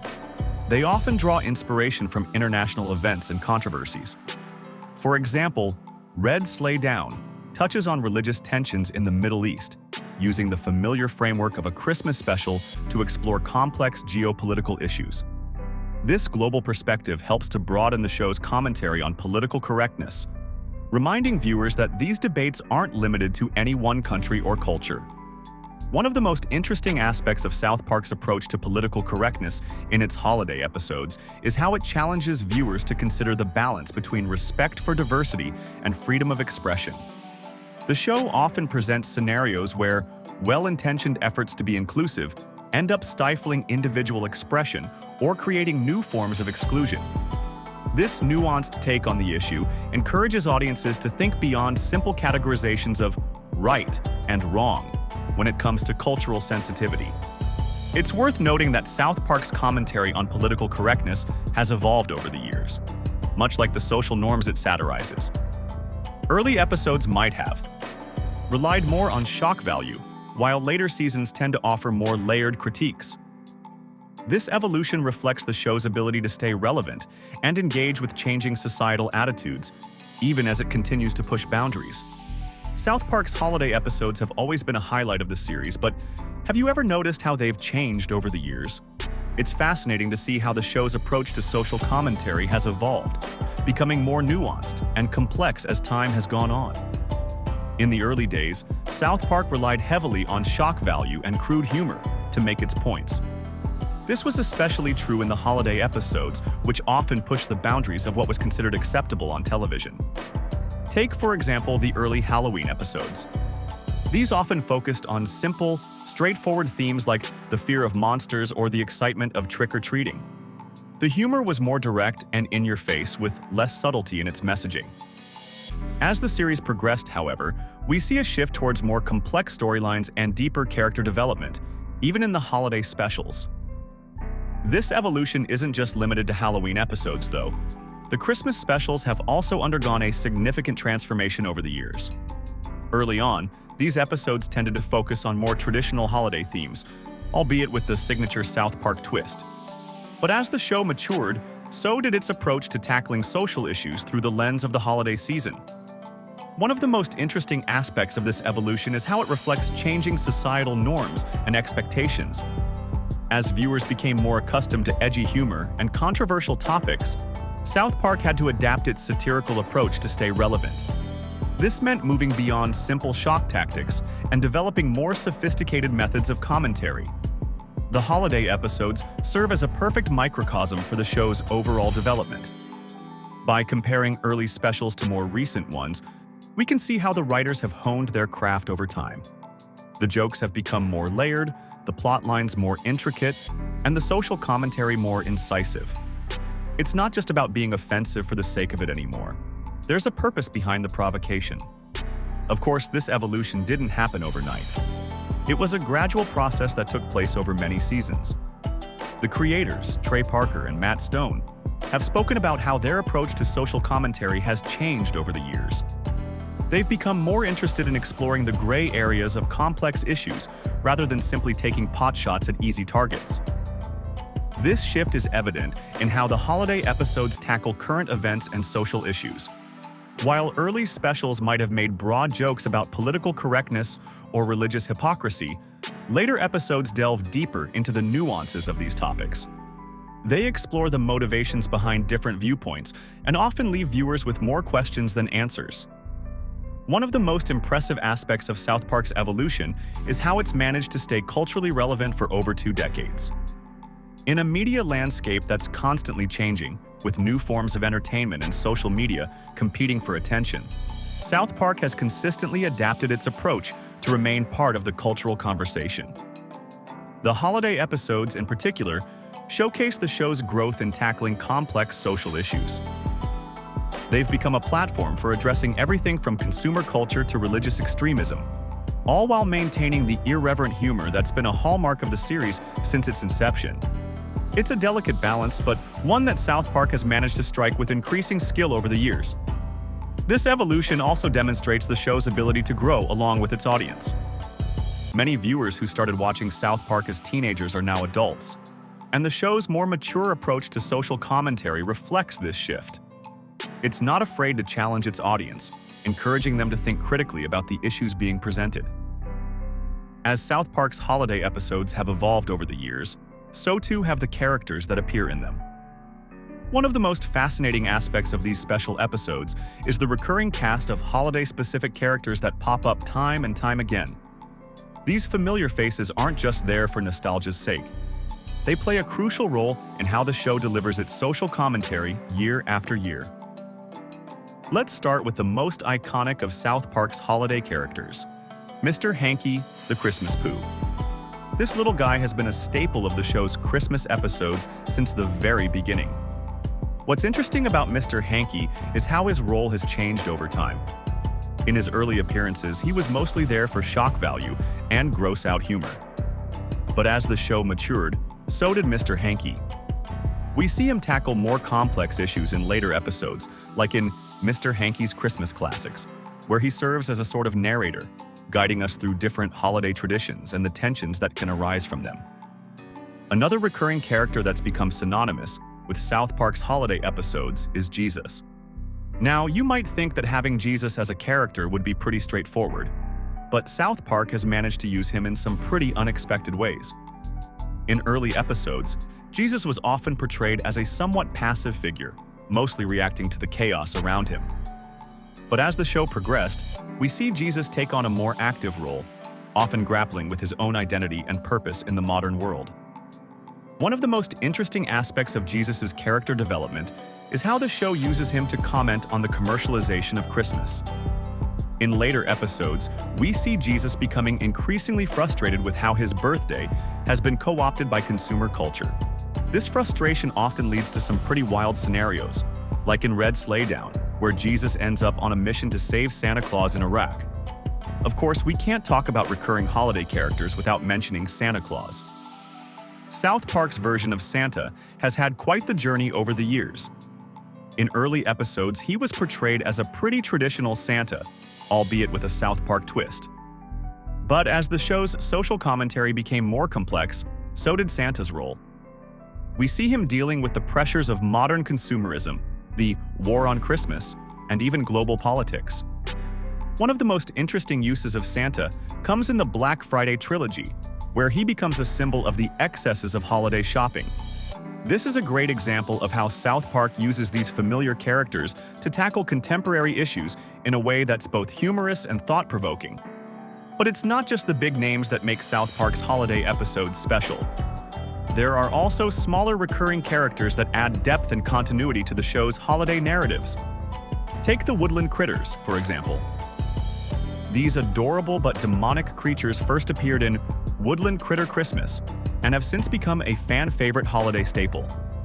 Their appearances always signal that things are about to take a dark and twisted turn, which is perfect for South Park's brand of holiday satire. Another interesting aspect of these recurring characters is how they allow the show to explore different facets of holiday traditions and controversies. For example, the character of Kyle's cousin Kyle, who occasionally appears in holiday episodes, often serves as a way for the show to comment on the experiences of Jewish people during the Christmas season. This adds a layer of diversity to the show's holiday narratives and allows for more nuanced discussions of religious and cultural differences.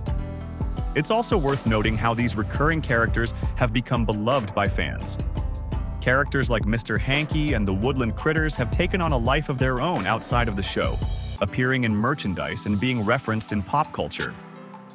This fan connection allows South Park to use these characters as shorthand for certain ideas or themes, knowing that viewers will immediately understand the context.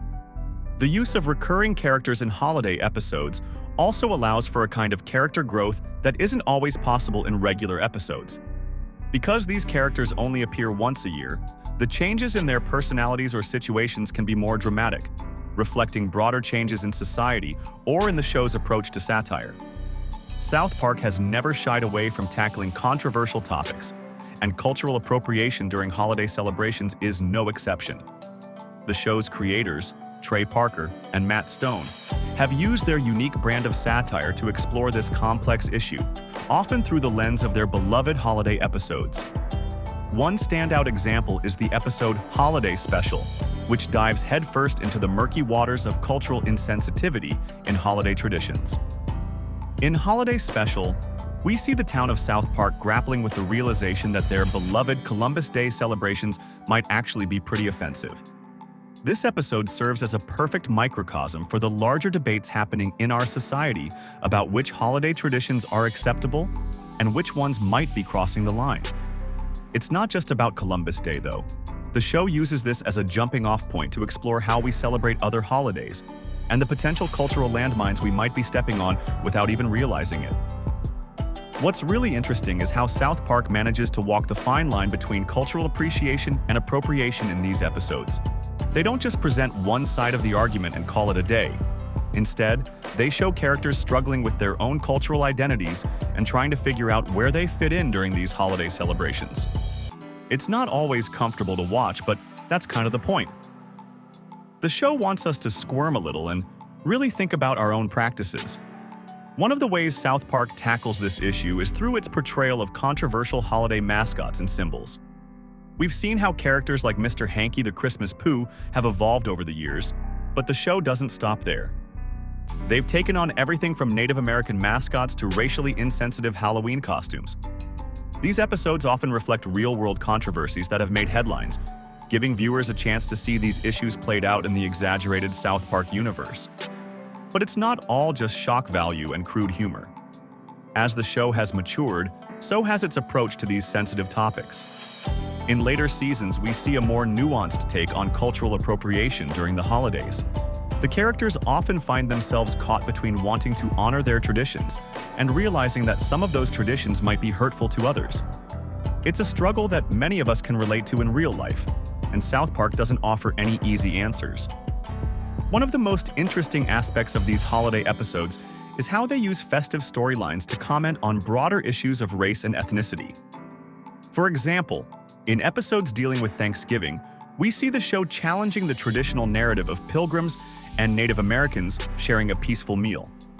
Instead, they highlight the often ignored perspectives of indigenous people and the lasting impact of colonization.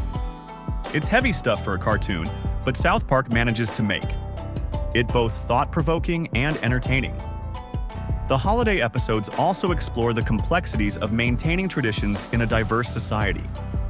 We see characters like Kyle, who's Jewish, trying to navigate the overwhelming presence of Christmas in South Park. These storylines reflect the real-world challenges faced by many families who are trying to hold onto their cultural heritage while also fitting in with the dominant culture. It's a delicate balance, and South Park doesn't shy away from showing how messy and complicated it can be. Of course, these episodes don't exist in a vacuum. They're often inspired by real-world controversies and debates surrounding holiday celebrations. Whether it's the war on Christmas or discussions about appropriate Halloween costumes, South Park finds a way to incorporate these issues into their holiday specials. By doing so, they encourage viewers to think critically about their own holiday practices and cultural sensitivity. Just when you thought South Park couldn't push the envelope any further with their holiday episodes, they decide to tackle gender and sexuality head-on. What happens when traditional family gatherings collide with characters exploring their identities? The results are as hilarious as they are thought-provoking.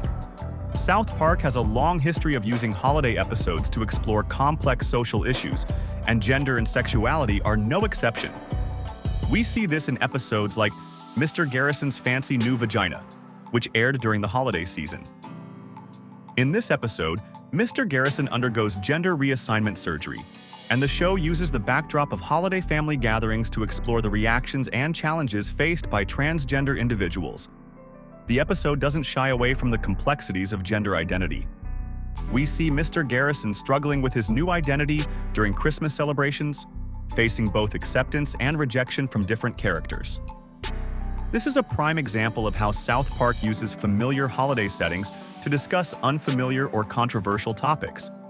But it's not just about transgender issues.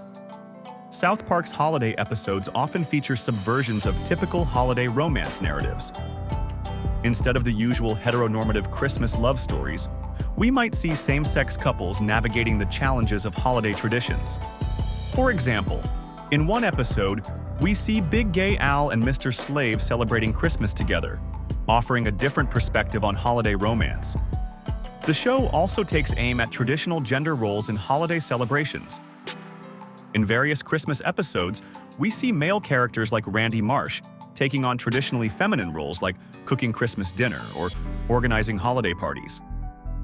These role reversals are played for laughs, but they also make us question why we associate certain holiday tasks with specific genders. South Park's holiday episodes often reflect real-world progress and setbacks in LGBTQ+ rights. As society's attitudes towards LGBTQ+ representation in holiday media have changed over the years, so too has South Park's approach. In earlier seasons, LGBTQ+ characters might have been the punchline of jokes during holiday episodes. But as the show has evolved, we see more nuanced and sympathetic portrayals. One recurring theme in these episodes is the challenge faced by LGBTQ+ characters during family-centric celebrations. Holiday gatherings can be particularly stressful for LGBTQ+ individuals, and South Park doesn't shy away from this reality. We might see characters like Big Gay Al or Mr. Slave dealing with family members who don't accept their sexuality during Christmas dinner. These moments, while often played for laughs, highlight the real struggles many LGBTQ+ people face during the holidays. The show also uses holiday-themed storylines to comment on broader issues of gender equality. In one Christmas episode, we see the girls of South Park protesting against sexist holiday traditions, like the expectation that women should do all the cooking and cleaning for family gatherings. This storyline encourages viewers to question the gendered expectations that often come with holiday celebrations. South Park's holiday episodes have also tackled the commercialization of LGBTQ+ identities during the holiday season. As companies have become more inclusive in their holiday marketing, South Park has been quick to point out when this inclusion feels more like exploitation than genuine representation. We might see characters like Mr. Slave criticizing rainbow-themed Christmas decorations as empty gestures that don't actually help the LGBTQ+ community. The show's approach to gender and sexuality in holiday episodes isn't always perfect. Sometimes the humor can be crude or offensive. But even when South Park misses the mark, it often sparks important conversations about representation and inclusivity during the holiday season. You might think South Park's holiday episodes are all about crude humor and social satire, but there's a surprising layer of environmental commentary hidden beneath the tinsel and turkey. The show has a knack for sneaking in messages about our relationship with nature, often using the backdrop of festive celebrations to highlight some pretty serious ecological concerns. Take the infamous Man-Bear-Pig episodes, for instance. While not strictly holiday-themed, these episodes often air around Halloween or Thanksgiving, giving them a seasonal feel. At first glance, Man-Bear-Pig seems like just another ridiculous South Park creation. Half man, half bear, half pig. But dig a little deeper, and you'll find a biting commentary on climate change skepticism. Al Gore's crusade against this seemingly fictional creature mirrors his real-life efforts to combat global warming, with the townspeople's dismissive attitude reflecting society's reluctance to face environmental realities. But South Park doesn't stop there. The show loves to explore the conflict between holiday consumerism and environmental conservation. We see this play out in episodes where the characters go overboard with Christmas decorations, filling their yards with energy-guzzling light displays that probably use more electricity than a small country. It's a perfect example of how the show uses exaggeration to make a point about our real-world habits. The writers also have a field day with the concept of greenwashing during the holidays. You know those companies that slap a green label on their products and claim they're saving the planet? South Park takes that idea and runs with it. In one memorable Christmas episode, we see the town falling for a marketing campaign that promotes eco-friendly gifts that are anything but. It's a clever way of pointing out how easily we can be fooled by empty environmental gestures, especially when we're caught up in the holiday spirit. Of course, it wouldn't be South Park without some absurd scenarios to drive the point home. One Thanksgiving episode features the boys accidentally unleashing a horde of genetically modified turkeys on the town. While it's played for laughs, there's a clear message about the dangers of messing with nature and the unintended consequences of our actions on the environment. The show also uses holiday traditions to comment on humanity's impact on nature in more subtle ways. Remember the episode where the boys go hunting for the perfect Christmas tree? What starts as a simple holiday activity turns into a commentary on deforestation and the sustainability of our festive practices. It's these kinds of storylines that make you think twice about your own holiday habits. Throughout these episodes, we see recurring themes of responsibility and stewardship of the earth. The characters often find themselves in situations where they have to choose between convenience and environmental consciousness. Sometimes they make the right choice, sometimes they don't. But that's part of what makes the show so relatable. We all struggle with these decisions in our daily lives, and seeing it played out in a ridiculous cartoon somehow makes it easier to confront. What's really interesting is looking at the real-world environmental issues that inspired these episodes. The writers of South Park are known for their quick turnaround times, often creating episodes that respond to current events within days. This means that many of their holiday episodes reflect the environmental concerns that were hot topics at the time they aired. From debates about carbon footprints to controversies over pipeline construction, South Park has touched on a wide range of ecological issues through the lens of holiday celebrations. Just as South Park tackles environmental issues through holiday episodes, they've also set their sights on another modern phenomenon that's reshaping our festive traditions. The show's take on technology and social media during the holidays is both hilarious and eerily familiar. In recent years, South Park's holiday episodes have taken a decidedly techie turn, exploring how our digital obsessions are changing the way we celebrate. One of the most memorable episodes that blends holiday themes with technology critique is Human Centipede, which aired during the Easter season. In this episode, Kyle unwittingly agrees to Apple's terms and conditions, leading to a series of absurd consequences. While not strictly a holiday episode, it uses the Easter setting to comment on our blind acceptance of tech companies' policies and our insatiable desire for the latest gadgets. The show doesn't stop at poking fun at our relationship with tech giants. South Park also takes aim at how social media has transformed our holiday experiences. In one Christmas episode, we see the citizens of South Park frantically trying to create the perfect Instagram-worthy holiday moments. The characters go to ridiculous lengths to stage elaborate Christmas scenes, completely missing the point of genuine family connection. Online shopping, a staple of modern holiday preparations, gets the South Park treatment too. In a Black Friday-themed episode, we watch as the town descends into chaos over online deals and limited-time offers. The show exaggerates the frenzy of digital consumerism to highlight how technology has amplified our materialistic tendencies during the holidays. South Park also explores the phenomenon of viral holiday videos. In one episode, the boys attempt to create a Christmas video that will go viral, hoping to cash in on the trend. Their efforts spiral out of control as they try to outdo other viral sensations, leading to a commentary on the pressure to perform and share every moment of our lives online, even during supposedly intimate family celebrations. The show doesn't shy away from addressing how technology affects family dynamics during the holidays. We see the Marsh family struggling to have a normal Thanksgiving dinner as everyone is glued to their phones, barely interacting with each other. This scenario, while exaggerated for comedic effect, hits close to home for many viewers who've experienced similar situations in their own holiday gatherings. Digital gift-giving is another aspect of modern holidays that South Park tackles. In one episode, the characters exchange digital currency and virtual presents, leading to confusion and disappointment. This storyline serves as a critique of how technology is changing our traditional gift-giving practices and potentially making them less. South Park often uses exaggerated scenarios to drive home its points about technology.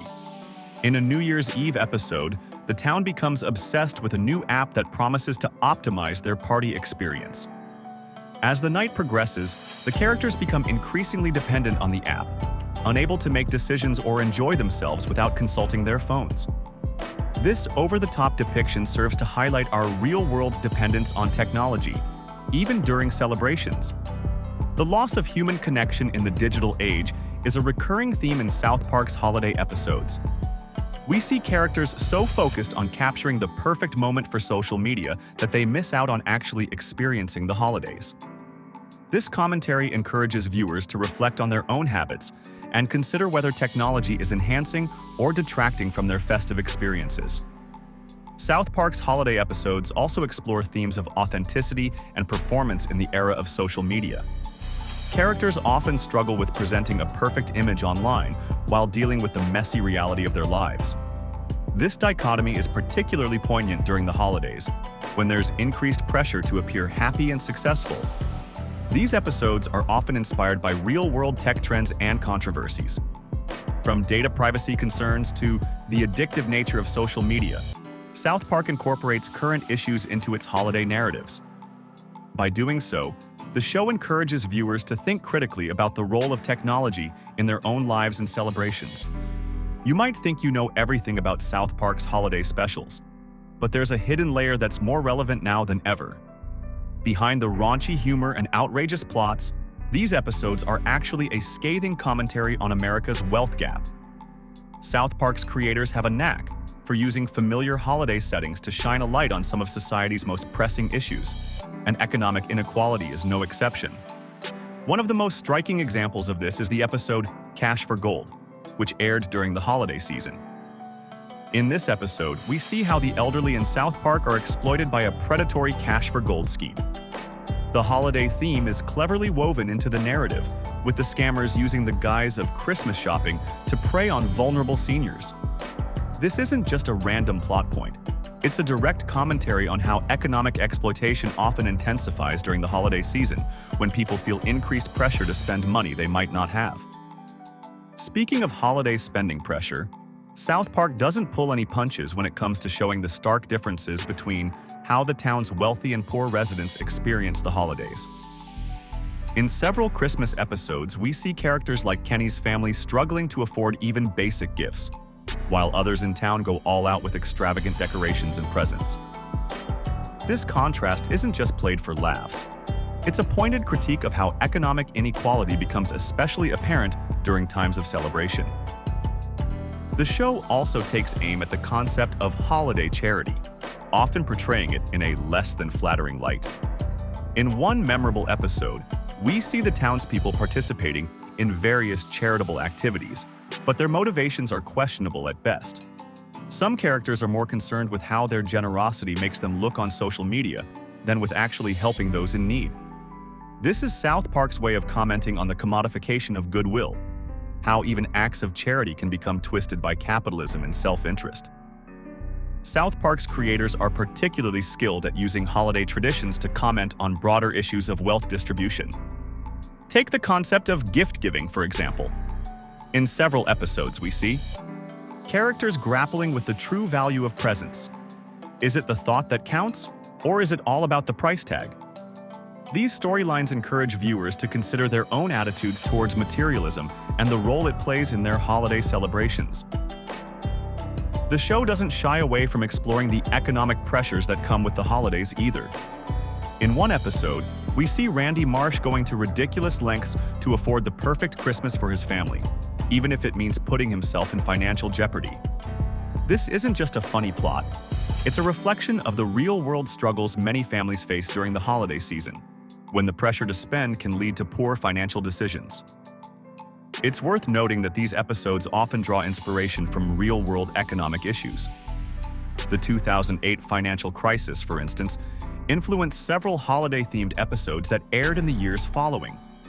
In these stories, we see characters dealing with job loss, foreclosures, and other economic hardships, all set against the backdrop of supposedly joyous holiday celebrations. This juxtaposition serves to highlight the disconnect between the idealized version of the holidays we see in commercials and the harsh economic realities many people face. South Park's holiday episodes also frequently touch on the theme of generosity versus greed. We often see characters like Cartman embodying the worst aspects of holiday consumerism, while others struggle with what it truly means to be generous. These storylines encourage viewers to reflect on their own attitudes towards giving and receiving during the holiday season. While Cartman's greed might make us laugh, South Park's holiday episodes hide a more serious undertone. Beneath the festive chaos, these specials reveal a startling insight into mental health struggles that many of us face during the most wonderful time of the year. The show's creators have a knack for using familiar holiday settings to explore deeper psychological issues, and it's fascinating to see how they've tackled topics like depression, anxiety, and family conflict over the years.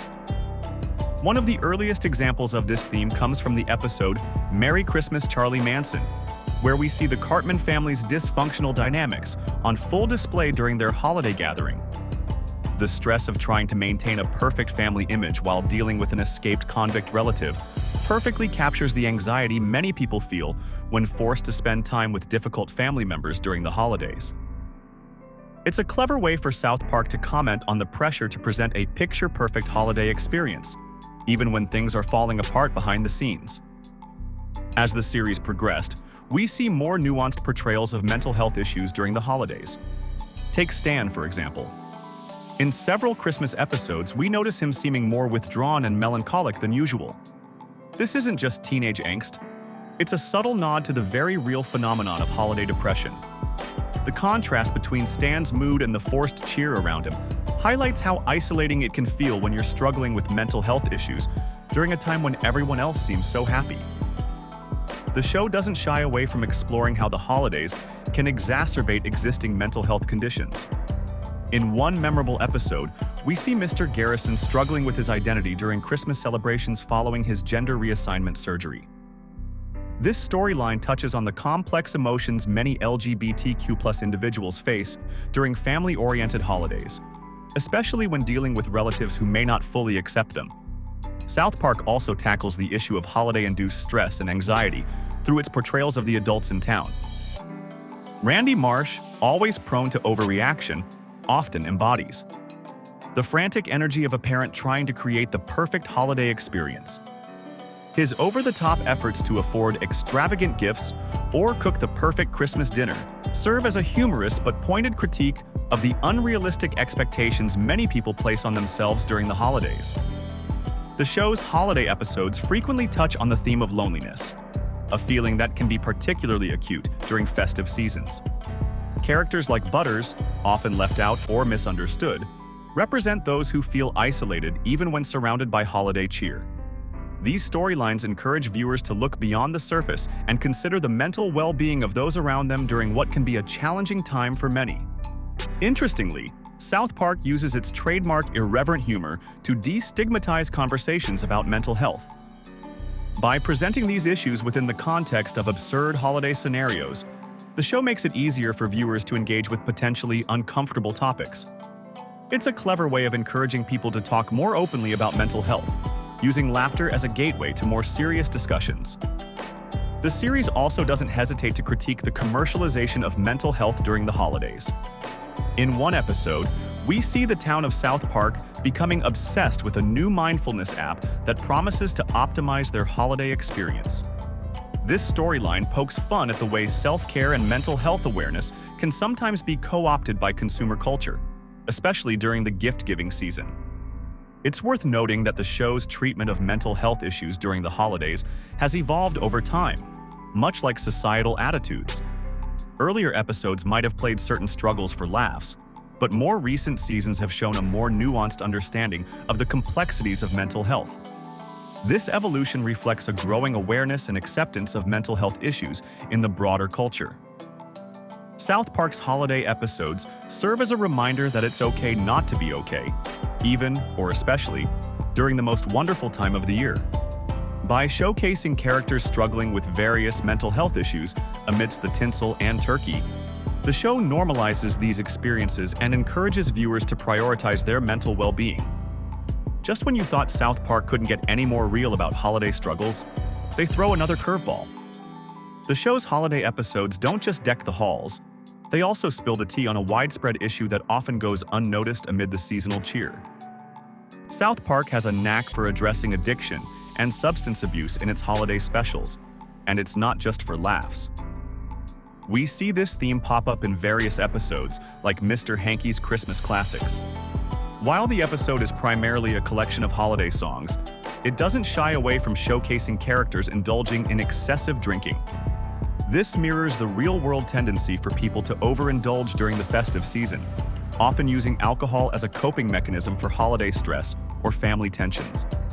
The role of alcohol in holiday celebrations is a recurring motif in South Park's Christmas episodes. We often see adults at holiday parties with drinks in hand, their behavior becoming increasingly erratic as the night wears on. This isn't just played for laughs. It's a commentary on how normalized excessive drinking has become during the holidays. The show pushes us to question whether this is really a healthy tradition or if it's masking deeper issues. In some episodes, we see characters struggling with various forms of addiction amidst the festive pressures. Stan's Uncle Jimbo, for instance, is often portrayed as having a problematic relationship with alcohol, which becomes more apparent during family gatherings. This is another example of how South Park uses its characters to highlight real-world issues. Many families have that one relative whose drinking becomes a source of tension during the holidays. The show doesn't stop at portraying addiction. It also explores themes of enabling, intervention, and the cycle of addiction. In one holiday episode, we see the town of South Park collectively turning a blind eye to a character's obvious substance abuse problem, choosing instead to focus on maintaining the appearance of holiday cheer. This reflects the real-world tendency to avoid confronting uncomfortable truths during the festive season, even when someone clearly needs help. South Park's take on addiction recovery and support during the challenging holiday season is particularly poignant. In one episode, we see a character attending an AA meeting on Christmas Eve, highlighting the ongoing struggle that many face, even, or especially, during times of celebration. This portrayal serves as a reminder that for those in recovery, the holidays can be a particularly difficult time, filled with triggers and temptations. The show uses holiday traditions to comment on societal attitudes towards substance abuse in clever ways. In one episode, the traditional eggnog is replaced with a ridiculously strong alcoholic concoction, leading to chaotic results. This exaggeration serves to highlight how some holiday traditions can enable or even encourage problematic drinking behaviors. It's worth noting that many of these episodes are inspired by real-world addiction issues. The writers of South Park often draw from current events and societal trends, translating them into their unique brand of satire. By addressing these issues in the context of beloved holiday specials, they're able to bring attention to serious problems in a way that's both entertaining and thought-provoking. Throughout these episodes, we see how addiction affects not just individuals, but entire families and communities. The holiday setting serves to amplify these effects, as the pressure to maintain a facade of perfect family happiness clashes with the reality of dealing with a loved one's addiction. This contrast is often played for dark humor, but it also hits close to home for many viewers who may have experienced similar situations. From family struggles to worldwide shenanigans, South Park's holiday specials don't shy away from big issues. But what happens when the citizens of this small Colorado town find themselves navigating unfamiliar customs and international incidents during the most wonderful time of the year? It turns out Christmas in South Park isn't just about snow and presents. It's a window into our complex globalized society. One of the most memorable examples of South Park tackling globalization through a holiday lens is the episode It's Christmas in Canada. In this special, we see Kyle and his friends embark on a journey to our neighbor to the north to reunite Kyle's adopted brother Ike with his birth parents. This episode is a perfect example of how the show uses holiday settings to explore themes of cultural differences and international relations. As the boys travel across Canada, they encounter various Canadian stereotypes and customs that seem bizarre to them. We see them struggling to understand Canadian money, dealing with strange accents, and even meeting the Prime Minister of Canada, who turns out to be a glowing box of treasure. This exaggerated portrayal of Canadian culture serves as a humorous way to highlight the culture shock that can occur when people from different backgrounds come together. But it's not just about laughs. The episode also touches on more serious issues related to international adoption and the complexities of cultural identity. Kyle's struggle to accept that Ike might have a connection to his birth country reflects the real-world challenges faced by many adoptive families, especially those involved in international adoptions. This storyline encourages viewers to think about what defines family and cultural belonging in an increasingly interconnected world. Another holiday episode that deals with globalization is Red Sleigh Down, which takes Santa Claus on a misguided mission to bring Christmas cheer to Iraq. This episode, which aired during a time of heightened tensions in the Middle East, uses the familiar figure of Santa to comment on American foreign policy and the challenges of exporting Western cultural traditions to other parts of the world. In the episode, we see Santa's well-intentioned efforts to spread holiday joy backfire spectacularly as he fails to understand the cultural and political realities of the region. This serves as a metaphor for the complexities of international relations and the potential pitfalls of assuming that one's own cultural practices will be universally welcomed or understood. South Park also uses its holiday episodes to explore the effects of immigration and changing demographics on traditional celebrations. In various Christmas specials, we see characters grappling with how to include non-Christian traditions in their holiday festivities.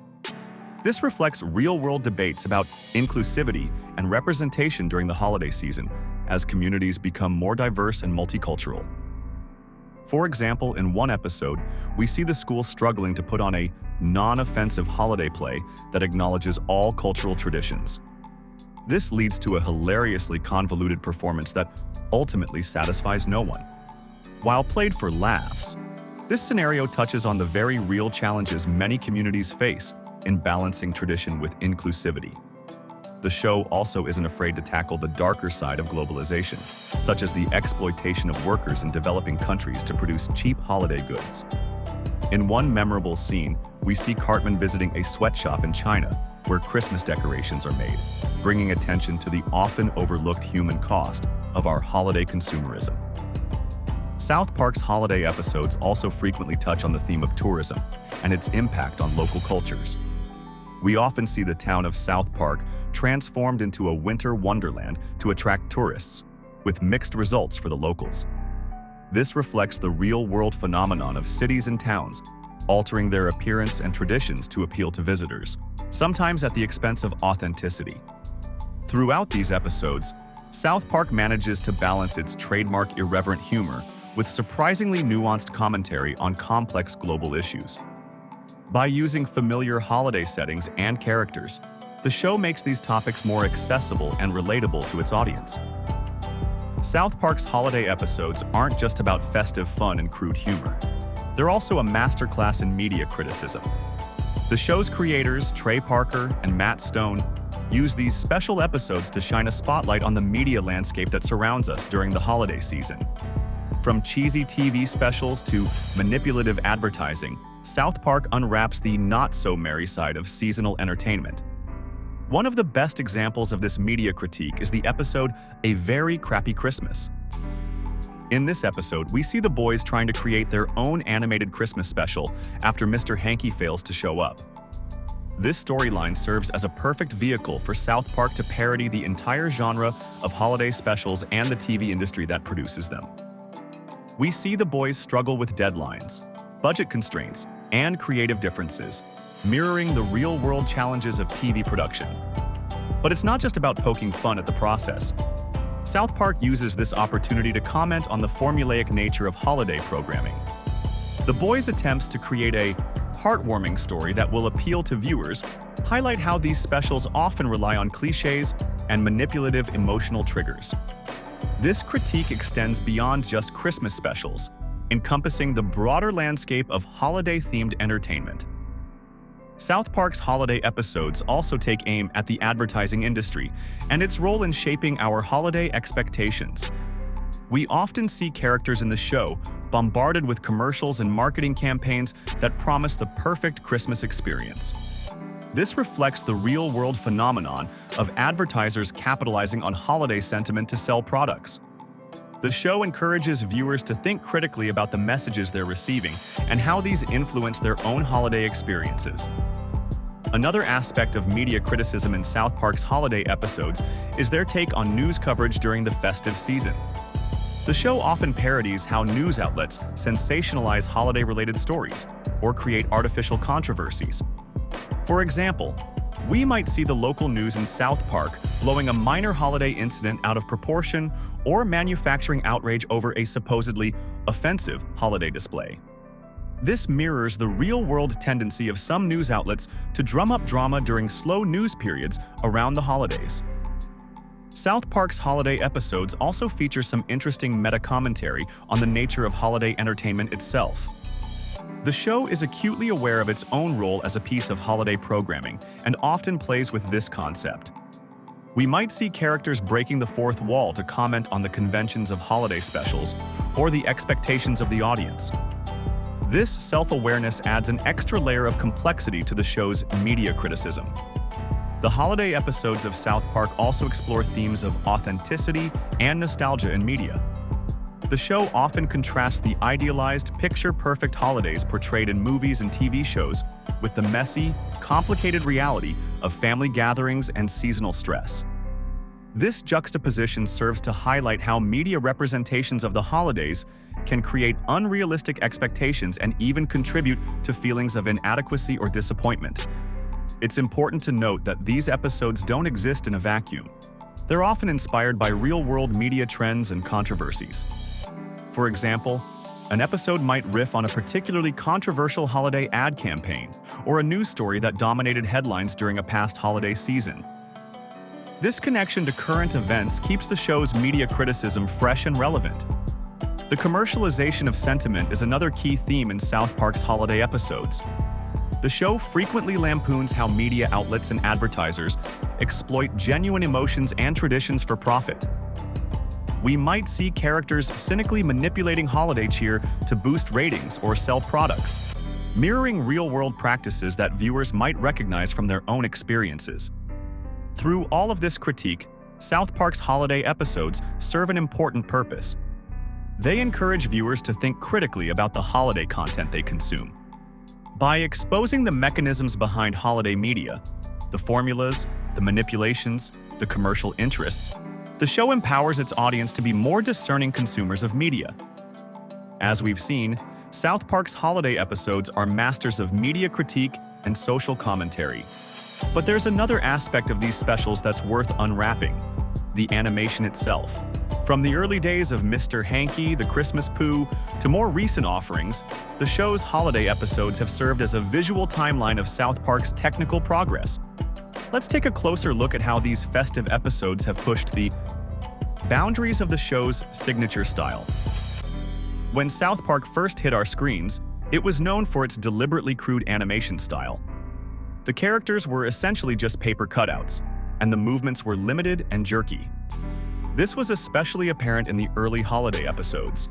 The simplistic style actually added to the charm of these early specials, perfectly complementing the show's irreverent humor. But as the years went by, we started to see some changes in the animation of the holiday episodes. The show's creators, Trey Parker and Matt Stone, along with their animation team, began to experiment with more complex visuals. Holiday episodes often became a showcase for what the animators could do within the constraints of South Park's unique aesthetic. One of the most noticeable changes was the increasing use of different animation styles within the episodes. For example, in some of the Christmas specials, we see fantasy sequences that break away from the standard South Park style. These moments might feature more fluid animation or even completely different art styles, adding a layer of visual interest to the storytelling. The holiday episodes also started to incorporate more elaborate backgrounds and set pieces. While the characters remained relatively simple, the world around them became more detailed and dynamic. This allowed for more complex visual gags and references, which have become a hallmark of South Park's humor. We can also see how the improved animation capabilities allowed for more sophisticated storytelling. In earlier episodes, the limited animation sometimes restricted the types of stories that could be told. But as the show's technical abilities grew, so did the complexity of the narratives in the holiday specials. The animators could now create more intricate action sequences, crowd scenes, and even subtle character expressions that added depth to the storytelling. It's interesting to note that the holiday episodes often seem to push the boundaries of what's possible within South Park's animation style more than regular episodes. This might be because the holiday specials are often seen as special events, warranting extra time and resources in the animation process. It's also possible that the familiar holiday themes provide a perfect backdrop for the animators to showcase their evolving skills. The evolution of the animation in South Park's holiday episodes also reflects broader changes in the animation industry. As technology has advanced, the tools available to animators have become more sophisticated. This has allowed for faster production times and more complex visuals, even within the intentionally simplistic style of South Park. Of course, it's important to remember that despite these improvements, South Park has always maintained its distinctive look. The characters are still recognizably simple, and the show has never abandoned its core visual identity. Instead, the animators have found ways to push the boundaries of what's possible within that style. The improved animation capabilities have also allowed for more sophisticated social commentary. In earlier episodes, visual gags were often straightforward and broad. But as the animation became more nuanced, so did the visual storytelling. The holiday episodes could now include more subtle visual references and background details that added layers to the show's social critique. It's worth noting that these changes in animation style weren't just about making things look prettier. They served a purpose in enhancing the show's storytelling and comedic impact. The more complex visuals allowed for more complex jokes, more nuanced character expressions, and more elaborate parodies of other media. South Park's holiday episodes often break the fourth wall, directly addressing the audience or commenting on the show itself. This self-awareness adds another layer of complexity to the already intricate narratives we've come to expect from the series. In these meta moments, the characters sometimes acknowledge that they're in a TV show, question their own existence, or comment on the pressures of creating holiday content.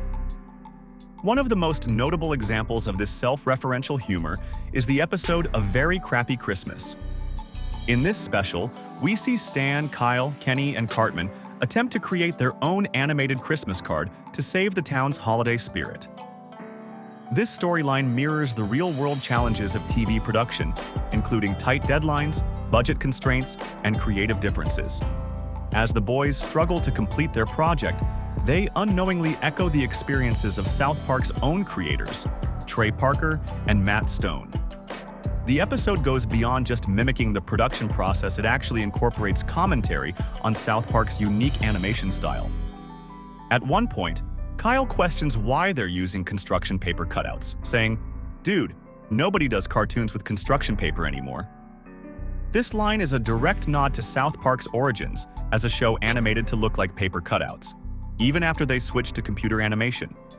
It's a clever way of acknowledging the show's history while poking fun at its own stylistic choices. In other holiday episodes, we see characters breaking the fourth wall to comment on the conventions of holiday specials. For instance, in one Christmas episode, Cartman turns to the camera and complains about having to do another holiday special.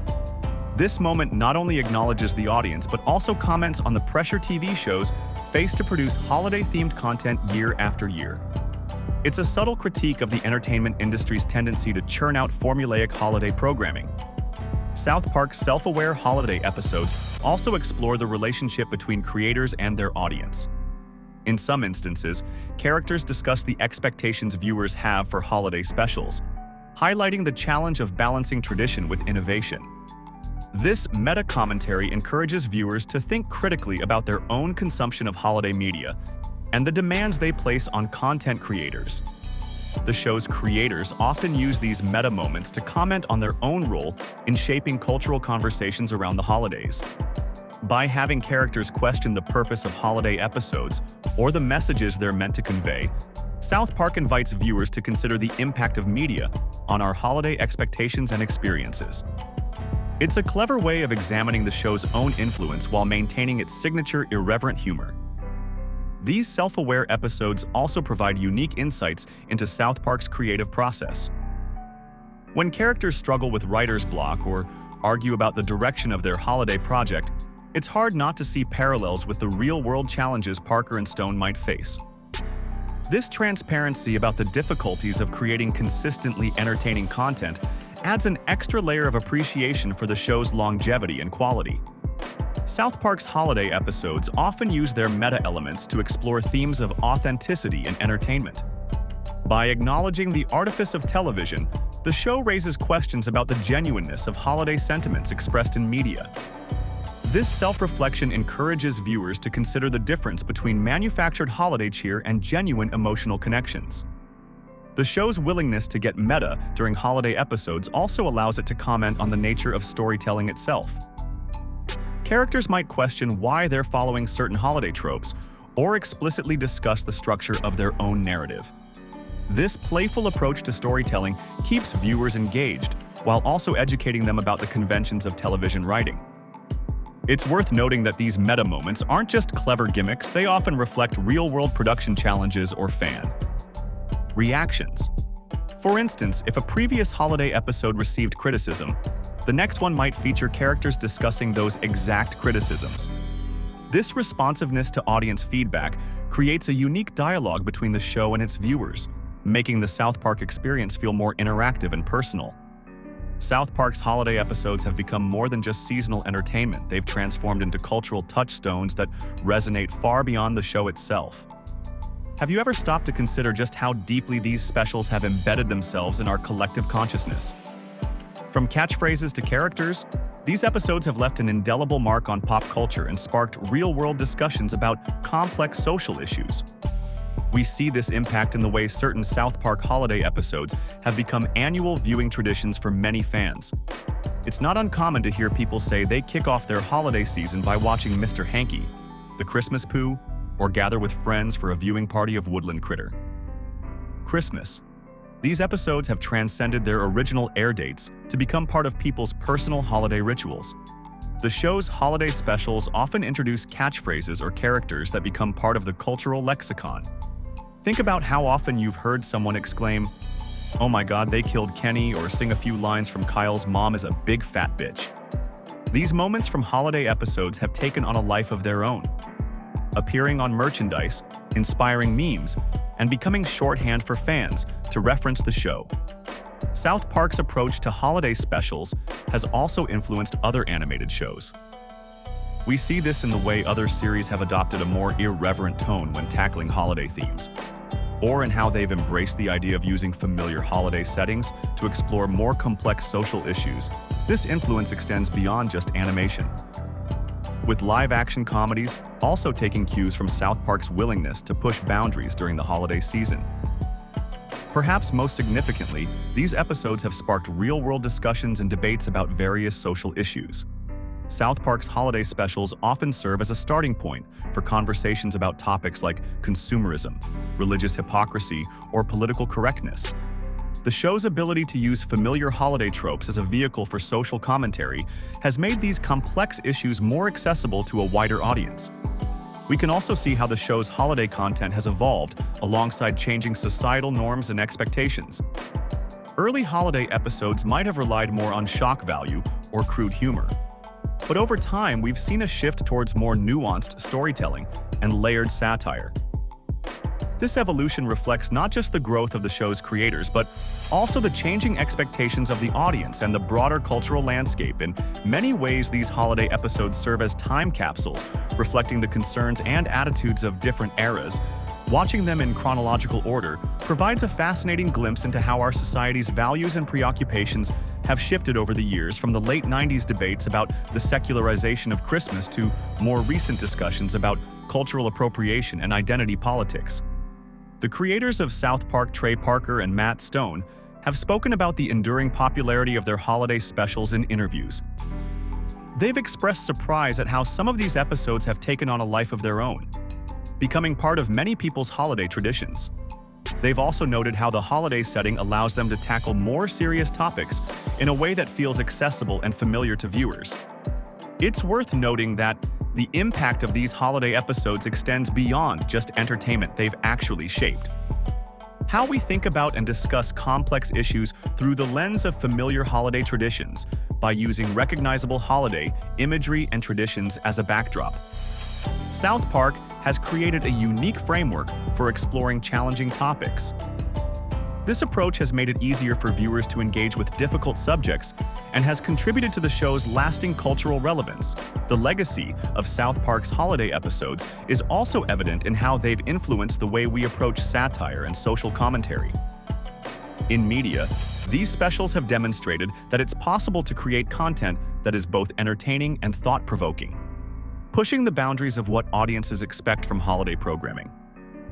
In the process, they've paved the way for other shows to take more risks with their holiday content and to use these special episodes as opportunities for meaningful social critique. South Park's holiday episodes have become a yearly tradition for many fans, offering a unique perspective on how society has changed over the past 2 decades. These specials showcase the show's ability to tackle complex issues while maintaining its signature irreverent humor. We've seen the evolution from early episodes that relied heavily on shock value to more nuanced storytelling and layered satire in recent years. The holiday setting allows creators Trey Parker and Matt Stone to explore challenging topics in an accessible way, using familiar imagery to dive into everything from consumerism to cultural appropriation. As we drift off to sleep, pondering the impact of these episodes, we're left to wonder how future holiday specials might address the ever-evolving challenges of our world. Will South Park continue to push boundaries and spark important conversations through its festive lens? Only time will tell, but one thing's for sure. These episodes have become more than just entertainment. They're cultural touchstones that reflect the concerns and attitudes of different eras.